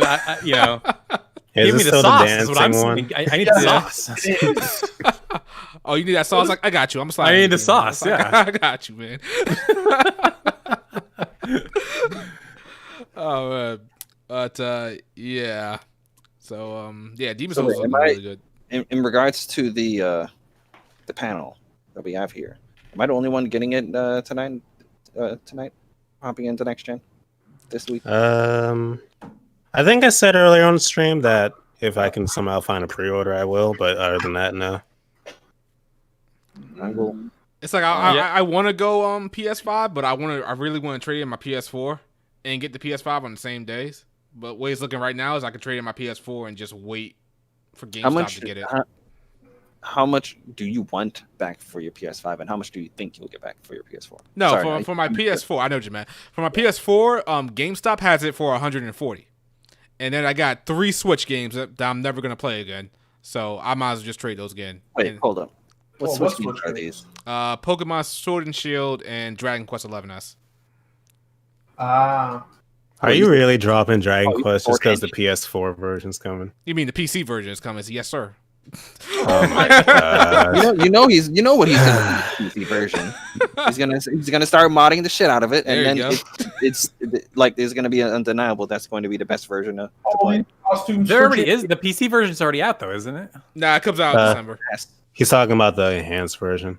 Yeah, which is only on. It has Switch like at new the story moment. content or something like that, right? Yeah, it's got some like little upgrades classic and stuff mode, like right? that. Yeah. Yeah, a bunch of stuff like 2D mode. Crafting Oh, that's right. Yeah, that's right. Yeah, I got Speed it. up the combat.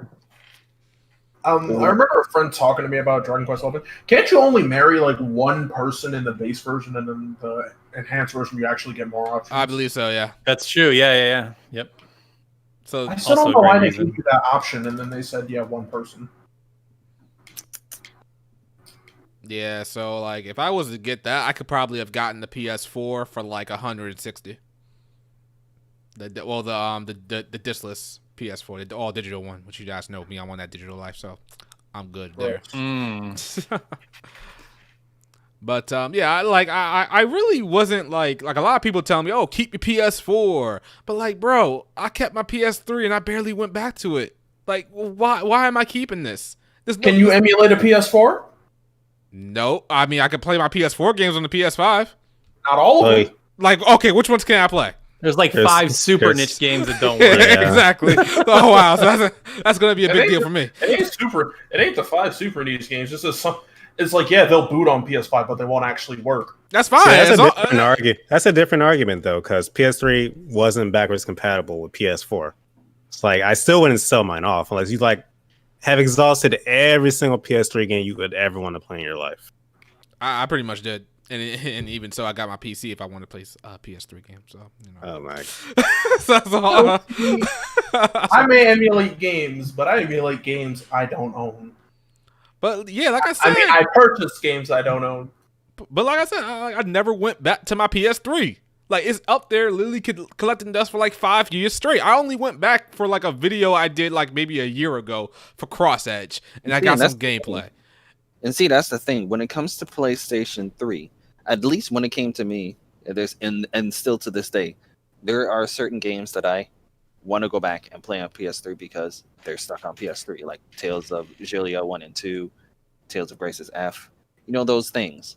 When it comes to PS4, the fact that, majority of the games are moving over with me, it's like more than ever, I really feel like this will be the last, unless other than PT, which I said earlier, there really is no reason for me to turn my PS4 back on.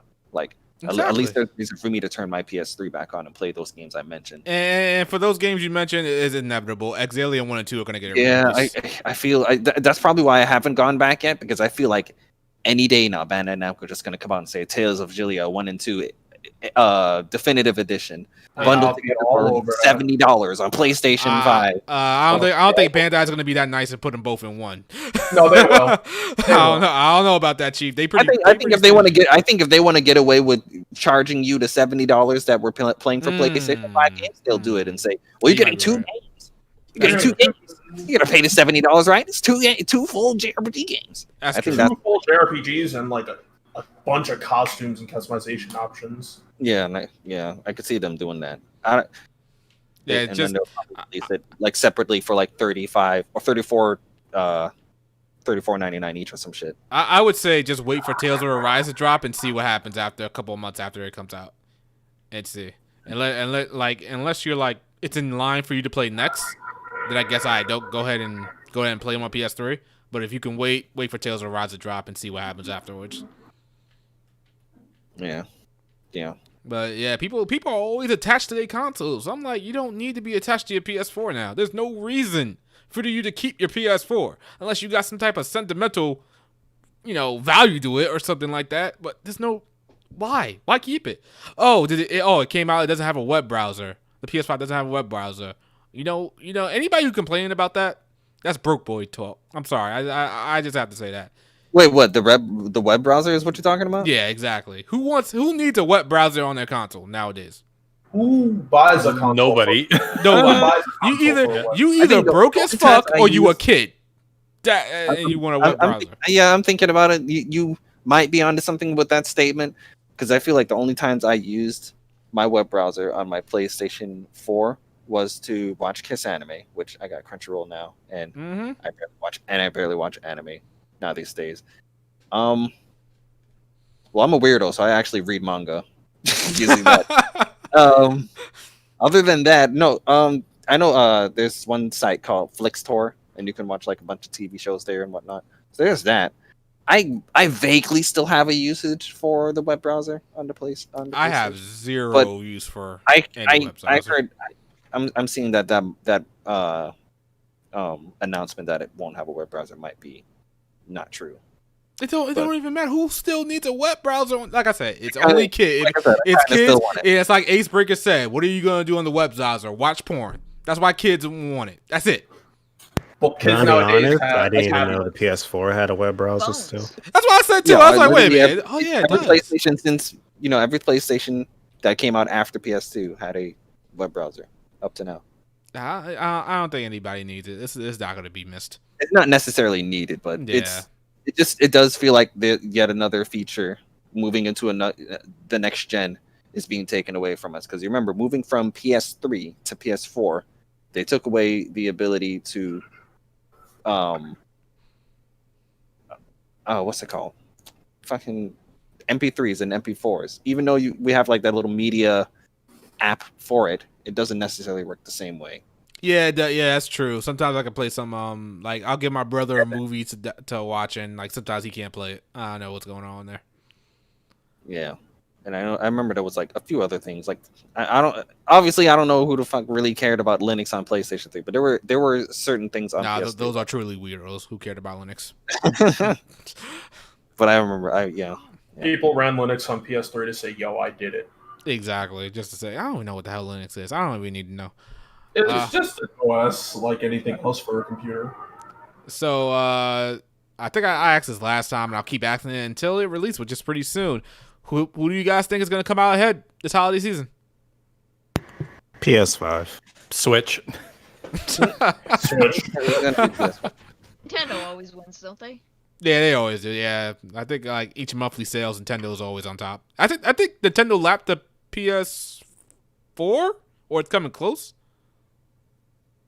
In Japan, not worldwide. I think it's got a ways to go to catch it worldwide. Oh, okay, all right. Because I think the PS4 is the second best-selling console, only behind the PS2. I think. I think I saw something like an article that PS4 had lackluster sales in Japan or something like that, or like recently. I mean, probably, especially because the PS5 is right around the corner, and Japan's much more of a handheld type of country, so that makes sense. Yeah, that too. And like I was saying earlier, I'm like, seriously, if you don't have a PS4 by, like, who doesn't have a PS4 by now? Yeah, that's where I'm seeing it, is like, who really out there left who doesn't have a PS4 is still trying to get a PS4 to like make sales anything impressive right now. That's true. Yeah, I think it's at where it's going to be. Like, I still think there's a decent amount of people out there that want a Nintendo Switch, that don't have it. That's why I think every so often month you see it's still breaking records and whatnot. Especially like you guys said, it's a handheld, so it's like some people want to get multiple, some people are double dipping. People don't really double dip with the PlayStation, like unless it's like the PlayStation Pro. That was like the only opportunity to double dip, and even then, like people really didn't do that.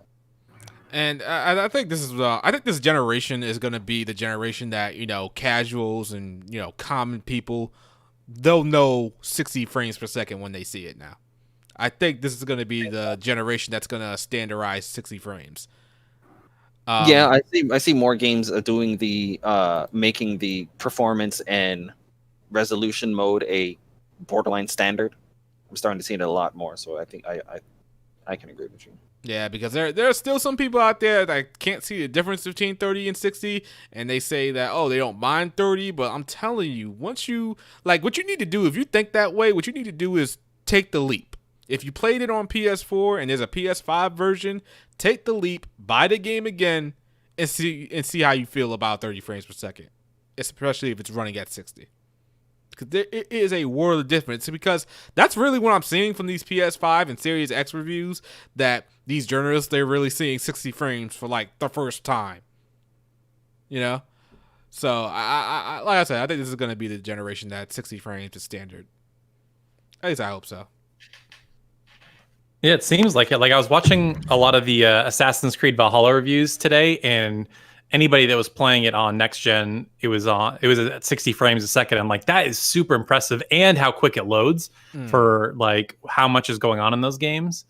Yeah, I think you might be right, and I like that they will have the option. I'm one of those weird people when I'm playing like a cinematic game, like when I'm playing a Naughty Dog game, it looks weird in 60 frames per second. I want it to be at 30. So I like that they give the options. Like if you want to play it in 30, but higher resolution, here's your option. If you want to play it at 60, here's your option. Because to me, it feels like more cinematic, and I might be in the minority, but to me, some games look weird at 60. Now, do you feel 60 1080p is going to be the standard, or 60 4K? It really should be 60 1080p. Like, nah, they need to just worry about 60 at this point, because 4K 60 is ridiculously hard to do. There's no way you're gonna get that without sacrificing graphical quality. I don't know. The Assassin's Creed reviews I was watching today were doing it.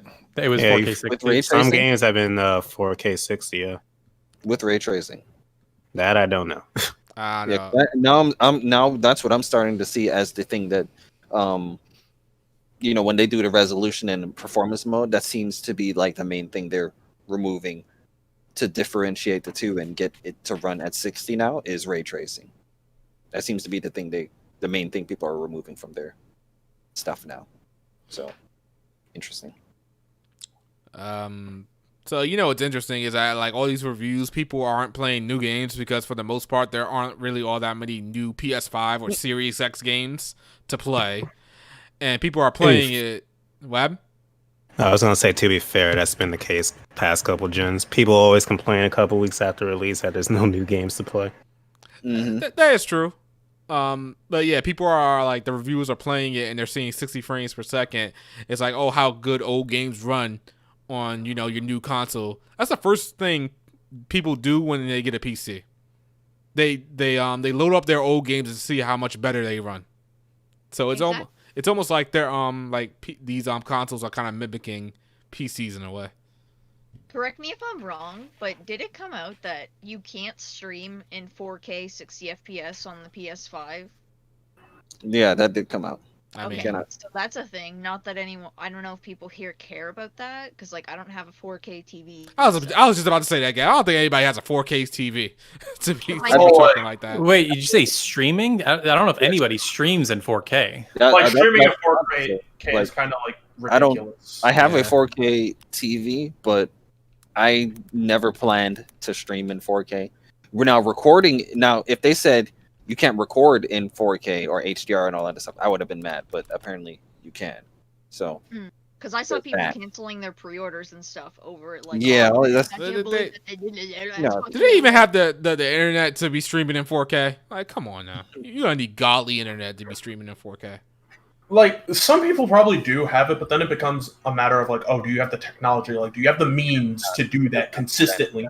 Well, and even then, went out and bought a 4K TV and then sold their PlayStation 4 and then bought all the new doodads. Let me get 2 DualSense controllers and the charger and everything else, and no games to play. Yeah, people are actually buying the DualSense controller before the release. I'm like, oh yeah, I got one sitting right here, baby. Oh my god. I mean that's fine because you can still use the DualSense controller for something else that isn't the PS5. Yeah, weren't people using the DualSense controller on the Switch and shit? Yeah, like they're using the 8-bit DO adapter to play it on Switch, and they were saying it plays fine. Interesting how it runs fine on a Switch, but not a PlayStation 4. You hate to see well, here's the thing. Putting a PlayStation, like, this reminds me of when you would use I would use a PlayStation 4 controller on a PS3 when I couldn't find my PS3 controller and I was too lazy to look for it. And the only problem was that the touchpad didn't operate as select, and neither did the share button. The vibration didn't work, and the home button didn't work. So I'm just like, oh, this is expected at this point. Yeah, but that's because your PlayStation 3 is recognizing it as just a regular Bluetooth controller instead of an actual like PlayStation controller. Yeah. So the PlayStation 4, kind of like similar to the Vita, the PlayStation 4 is like, what are you plugging into me? I don't know what this is. Take it out. Yeah, it's like, ooh, get this away from me.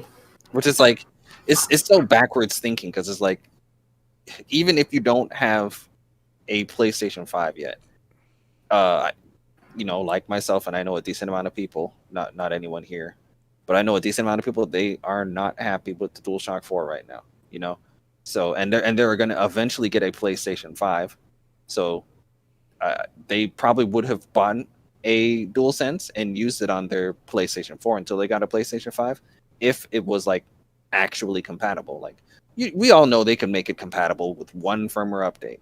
Let's not pretend like they can't. They're just not doing it. So one of the things I'm hearing about these new consoles is that there's a lack of storage for these consoles. Yes. It's like 667. 667. 667. What's interesting for consoles, for me personally, anytime I ran out of space, the first thing that came to my mind was delete a game. Delete something you're not playing. It never once crossed my mind to be like, oh, let me get an extra external hard drive for my console. It never crossed my mind once. This generation, it seems like the first thing that I personally go to when I want to remove some space is the capture gallery.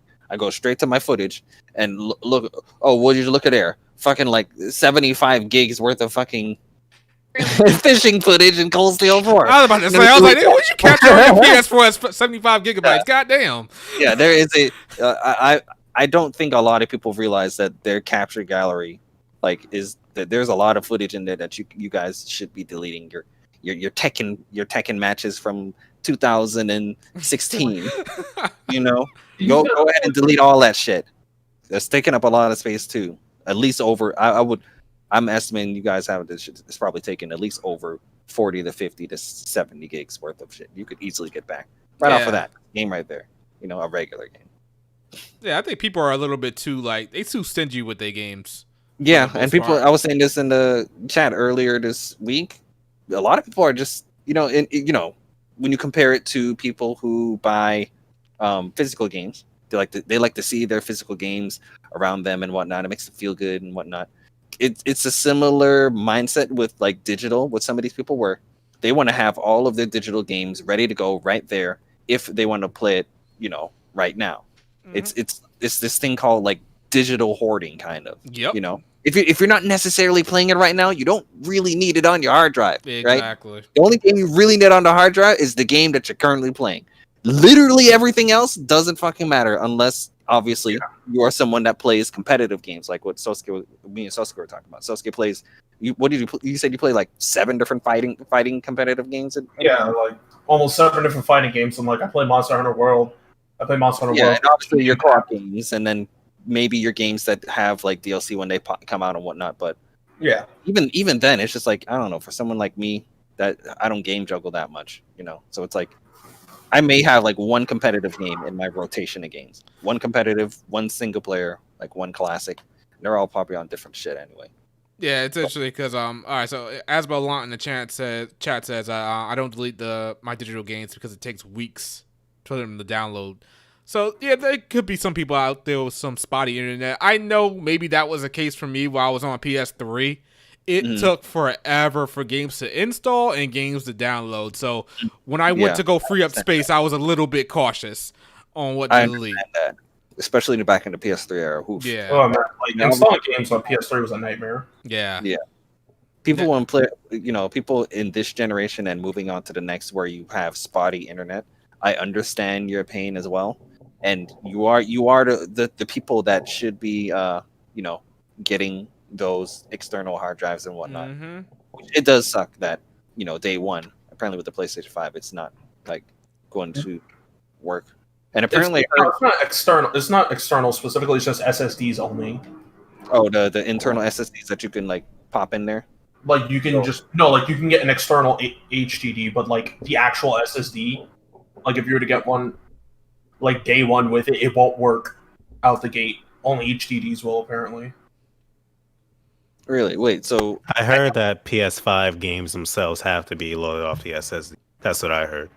yeah, but the thing is, like we said earlier, there's not really even that many PlayStation 5 games for you to be like, for you to have to fill up all of the space on your PlayStation 5. You would assume that a lot of people who are concerned about this day one are probably people who are trying to move a decent amount of their PlayStation 4 games over. Yeah, Right. see, I'd probably be worried about that myself if I was to get a PS5, but I would only take the essentials. Like, I would take Final Fantasy 7, Persona 5 Royal, Cold Steel 3 and 4. That's probably it. But you would assume that not most, but a decent amount of people going to PS5 are in that boat, though, of wanting to transfer their PS4 games. So, like, it is a big issue. Yeah, I'm not gonna lie. Yeah, it is kind of an issue, and like the standard should be like maybe 2 terabytes. Maybe that should be standard, but that would probably have kicked up the prices of the consoles. Then we get those nightmare prices of like 700. Exactly. Yeah. So they kind of had no choice on there. And I rather. For what I'm hearing in regards to the reason why it's not here day one is because Sony isn't fully done with their, hard drives that they want to release, and they don't want all of the third party Negativity. making all the Yeah. money. beat them to the punch in regards to like, oh well, Sony doesn't have theirs out yet, but these guys do, and there's a possibility that the third party people, their own might be cheaper than whatever Sony is going to come out with. So I heard they have it disabled because of that. Instead Hopefully, we don't get another Vita situation where they overprice them. You know that's happening. You know that's happening. No, and that's, SSDs. even if it is more overpriced, the fact that third parties are out this time is not proprietary, so they have competition this time around, right? So so wait a minute. I can understand the hard drive not being proprietary, but definitely the SSDs aren't proprietary. Yeah, those aren't proprietary either. So wait a minute. Hold on. I got a question about the PS5. There's 2 storages in there: the SSD and the hard drive, or is it just one SSD drive? So there is one that you can't remove, right? Okay, That's your 600 and whatever that's inside there. You can't remove that one. Okay. Inside the PlayStation 5, there is a slot that allows you to plug in an additional, storage, like an additional SSD slot storage to plug it in there for more space. So it's like you have your internal that you can't remove, but you also have your internal that you Can't. Yeah. Okay. And then obviously on the outside of the PlayStation 5, the port in the back, you can plug in your actual external hard drives that way as well. Okay. Yeah. And what I'm saying is that their answer right now is that, we don't buy those third parties ones because of the fact that we're not entirely sure if they meet the standards of the PlayStation 5's speeds. When it's like, if you really know what's going on. I mean, like, couldn't something happen which like their game crash or something like that, or the game? Or There's a possibility. I'm not saying that they're fully wrong, but it just feels like I really don't think that's the issue here. But we'll see. All right. So one last thing I want to talk about the Xbox and the PS5, and I think we're done with topics. What's with the lack of features? Like, the only feature I'm seeing that's missing from these consoles is the themes. Why is that always a thing they have to bring out later? They know we want it. They know we want it day one. What is the problem? Something tells me this time around there is a possibility that we might not get themes because of the way the UI for PlayStation 5 is set up. A lot of the because there's two like sides of it. There's the little what do they call it? The game center, which is basically your quick menu, but then your actual main UI page, and on that, every time you turn through one of the tiles, remember how on PS3 and Vita, or even PS4, when you highlight over a game, your PlayStation's background changes to what that game is. Right. Okay. So, way- okay. I see Yeah, what you mean. the It's way like the baked UI in. is. Yeah, the way the UI is set up on the PlayStation 5, your games are closer, To the theme. closely available to your like you moving around on your UI, to where your background is going to be continuously changing to whatever you have it highlighted on. So, Okay. like I said, I think there is a high chance that the reason themes aren't here this time is because there probably won't be themes because it's going to be continuously changing. You know, I could be wrong. We could still get themes, and if that's the case, then yeah, Shadow. Remember, I said this at the beginning. I said this at the beginning of this generation. It feels like consoles like they prestige and they lose like they lose their features, and then we got to start from square one again. Yeah. Funny. We gotta get this shit back. We gotta get that shit back, and then by the time we reach at the end of the gen, we're all like maxed out. You play a video game like God of War or something. Like what was it, God of War 2, I think. Reach at the God of beginning. War 2, you were God of War 2, you're a fucking god, literally. And then you fall down to Hades, and then you just lose everything. That's what it feels like. Yep. I can definitely see that. Destiny 13 777 brings up a good point about themes. They did make the PS3 and the PS4 very laggy, especially with games that are like super intensive and took up a lot of space. That lag was almost unbearable. Huh, I have never seen this myself. It's the first time I'm hearing about this. Like, I forget what theme I had, but I was playing Call of Duty Black Ops 3 with friends. That game already has a problem opening up the quick menu. Like, it takes, 30 seconds to open the quick menu when you're playing Black Ops 3? And that's I had another a thing. game that... Yeah, and see, and that's the thing is, obviously PS3 and PS4 they are running on hard drives and all that stuff. So you would assume, moving into next gen, that's not going to be an issue in regards to like even if there was themes out there, it wouldn't be laggy because of the SSD and all that stuff and optimization. But we're obviously going to see in these. And that's another thing. One more thing. Why in the hell is Call of Duty of all games like 250 gigabytes? Not even Final Fantasy is that much. That is argued. That is That the comes biggest down to the console dev. game Is this the biggest console game in regards to like storage? I think so. Yeah. It is. It's not even that graphically impressive. Well, maybe I don't know. The campaign might be, but like the multiplayer, what people play the most. I remember hearing like, late this gen that those type of games they allow you to like download the single player or the multiplayer. I would assume that would be the game to do that. But yeah, in regards to themes, like themes actually, obviously not all themes are free, and if they didn't bring themes back, that is money out of their pocket that they are losing. Because like themes maybe $2, $3, $5 max. That's still something with how many people actually pay for them. Mm-hmm. I've seen a decent amount of themes that I really like this gen, and I paid the $3.49 for it, or whatever. Yeah. New avatars. Okay, it's actually 133 gigabytes. Okay, but still, I feel like Call of Duty could be so much less. I don't know. I feel like some compression needs to be done there. Well, it is Call of Duty, so they need to be top tier. Everything. They know you're gonna buy it. They know you're gonna make the space, and they know you're gonna. Yeah, that's true. They definitely gonna know you make the space. What's funny is that's the thing. Majority of people who play Call of Duty, like, what else are they playing anyway? Yeah, exactly. FIFA, NHL. which are also going to be ridiculously high. Mm-hmm. High space games. You could bet your ass 60% of PlayStation 5s are going to have those 3 games on there, and that's it. And you know I what actually the saw worst part something. is these guys will pay full price for all of those games every single gen, Oh my every single gosh. new hit comes out. You'll see them there, first row, in line, in front, ready, hyped. A new Call of Duty, new FIFA, gotta get it day one. It's Like, on what's sale. funny about that is that today I saw a screenshot, like a picture that my friend took who works at a Walmart, and it was a copy of 2K21, and it said 115 gigs. I'm like, it is a roster. Like, that is a roster update with balance changes. Why is a balance patch 115 gigs? And wasn't there one time they? I heard they fucked it up in 2K21. I heard the game got like they actually fucked it up. People were pretty mad about that. So it's like, what are you actually fixing? And what if one of the FIFAs they literally just took the one from last year and said it was like the newest one or something like that? Yeah. Jesus Christ. Ah man, that's what they're doing. Game companies really trying to like put the rug over our eyes. Damn. And sometimes they get away with it too. Well, most of the times they get away with it. Sometimes people are like, bro, no. What? They really will say no, not today. Oh, okay, nah.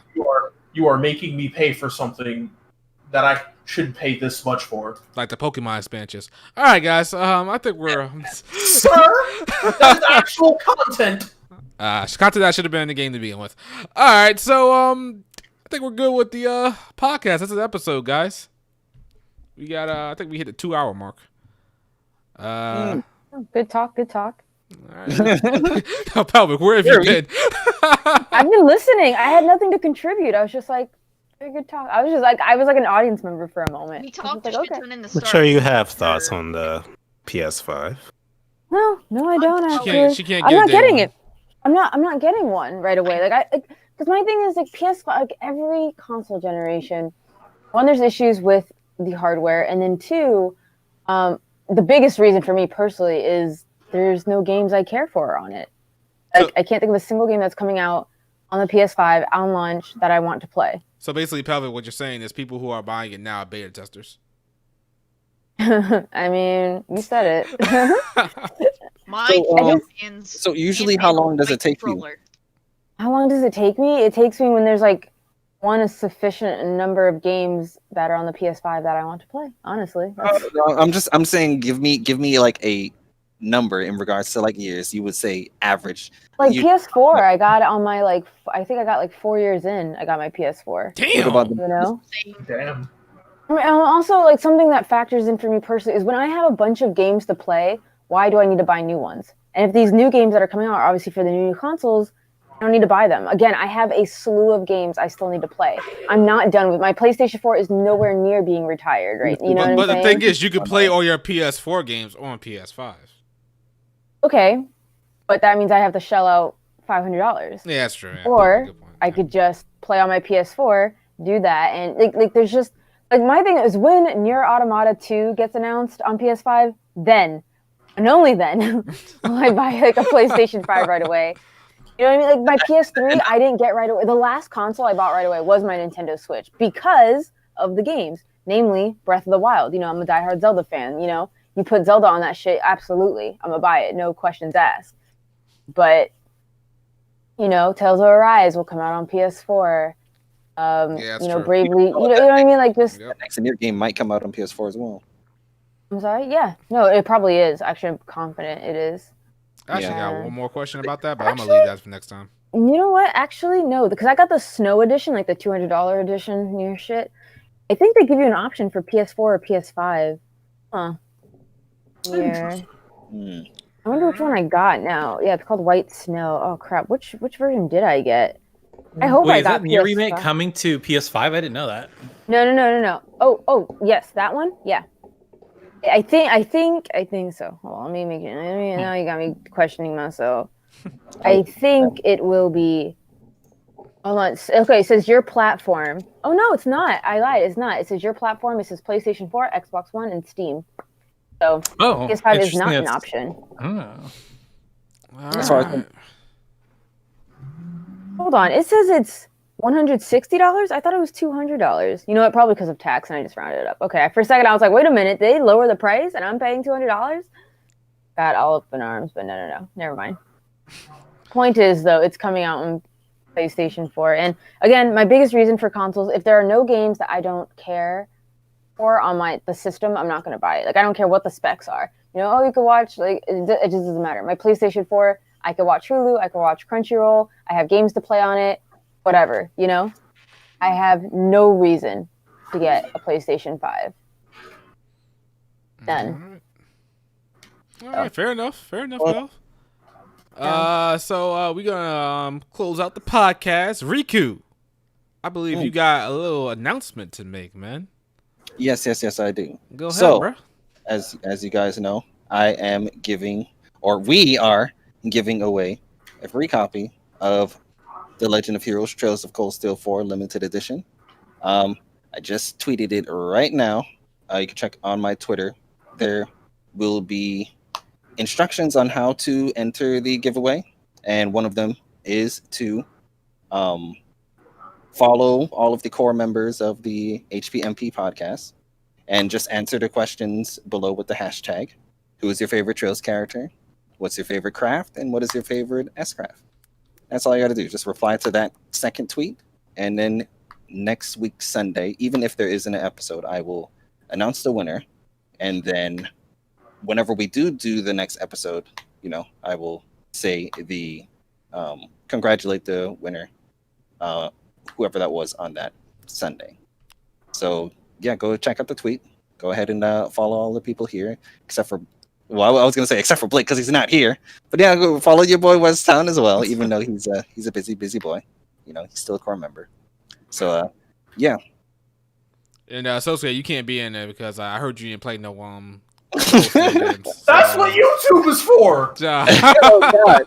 You're gonna YouTube all of the games. Like I'm gonna win this. I'm gonna win this, baby. YouTube all the crafts and S crafts. Oh God! He's gonna YouTube all the crafts. People who don't play Tales games and put a Mystic Art in their top 10 JRPG attacks, and I'm like, did you just say you didn't play the game? Okay. That's some fraud shit. One of my favorite attacks is Omni Slash. Wait, did you play Final Fantasy VII? No.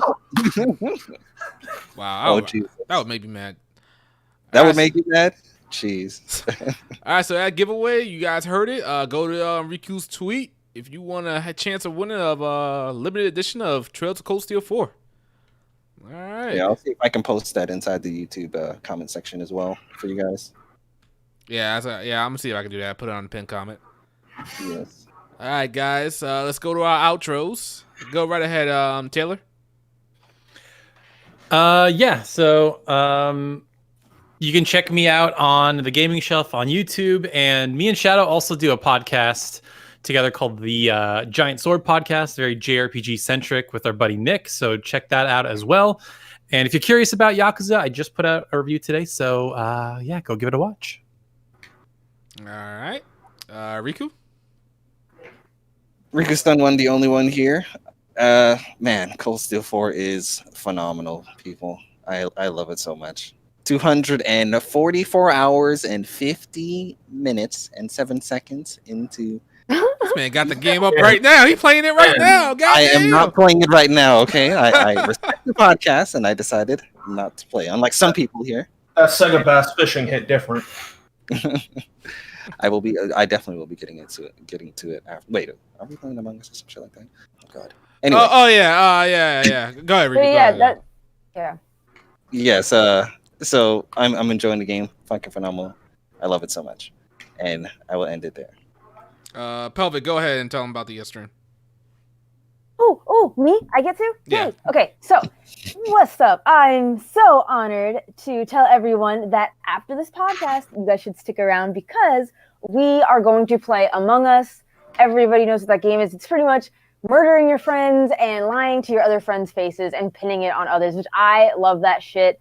If you guys are into that and you think like we're already wild and down our throats, like down each other's throats like now, you haven't seen shit yet. Like we are conniving, we're mean, we are in this motherfucking game. So you should definitely stay at the end of this podcast. If you just want to see the HPMP podcast, just kind of, loosen up and murder. So, yeah. And murder. Crime. I mean, not murder. I mean, do our tasks and be very good and wholesome crewmates. Pelvic's already sus. I'm just saying. She did it. Hey, No. I misspoke. And I just sat here and verbally vented. Vote her out now. Verbally vented. I love it. Verbally vented. I'm gonna tell y'all right now. Y'all need to watch out for her. She's been playing Among Us all October, like relentlessly. Like oh my God. Oh my God, there was one time my Discord and we played Among Us for 9 hours. Now we were up till fucking, I think like almost 5 in the motherfucking morning playing Among Us. It was absolutely batshit crazy. That's awesome. So yeah, you guys, it is nothing but good times. And you will see some of the good times tonight with the HPMP podcast. If you choose to stick around, we would love to have you. We'd have a lot of laughs, a lot of inside jokes. A lot of Shadow getting murdered for his shitty opinions. Good shit. So please stick around. I might kill you both. All right. Fair enough. Gab, go ahead with your outro. Thanks for having me on for another episode, guys. I know I mainly spoke my spiel on the Shin Megami Tensei part, but we all know that was gonna come.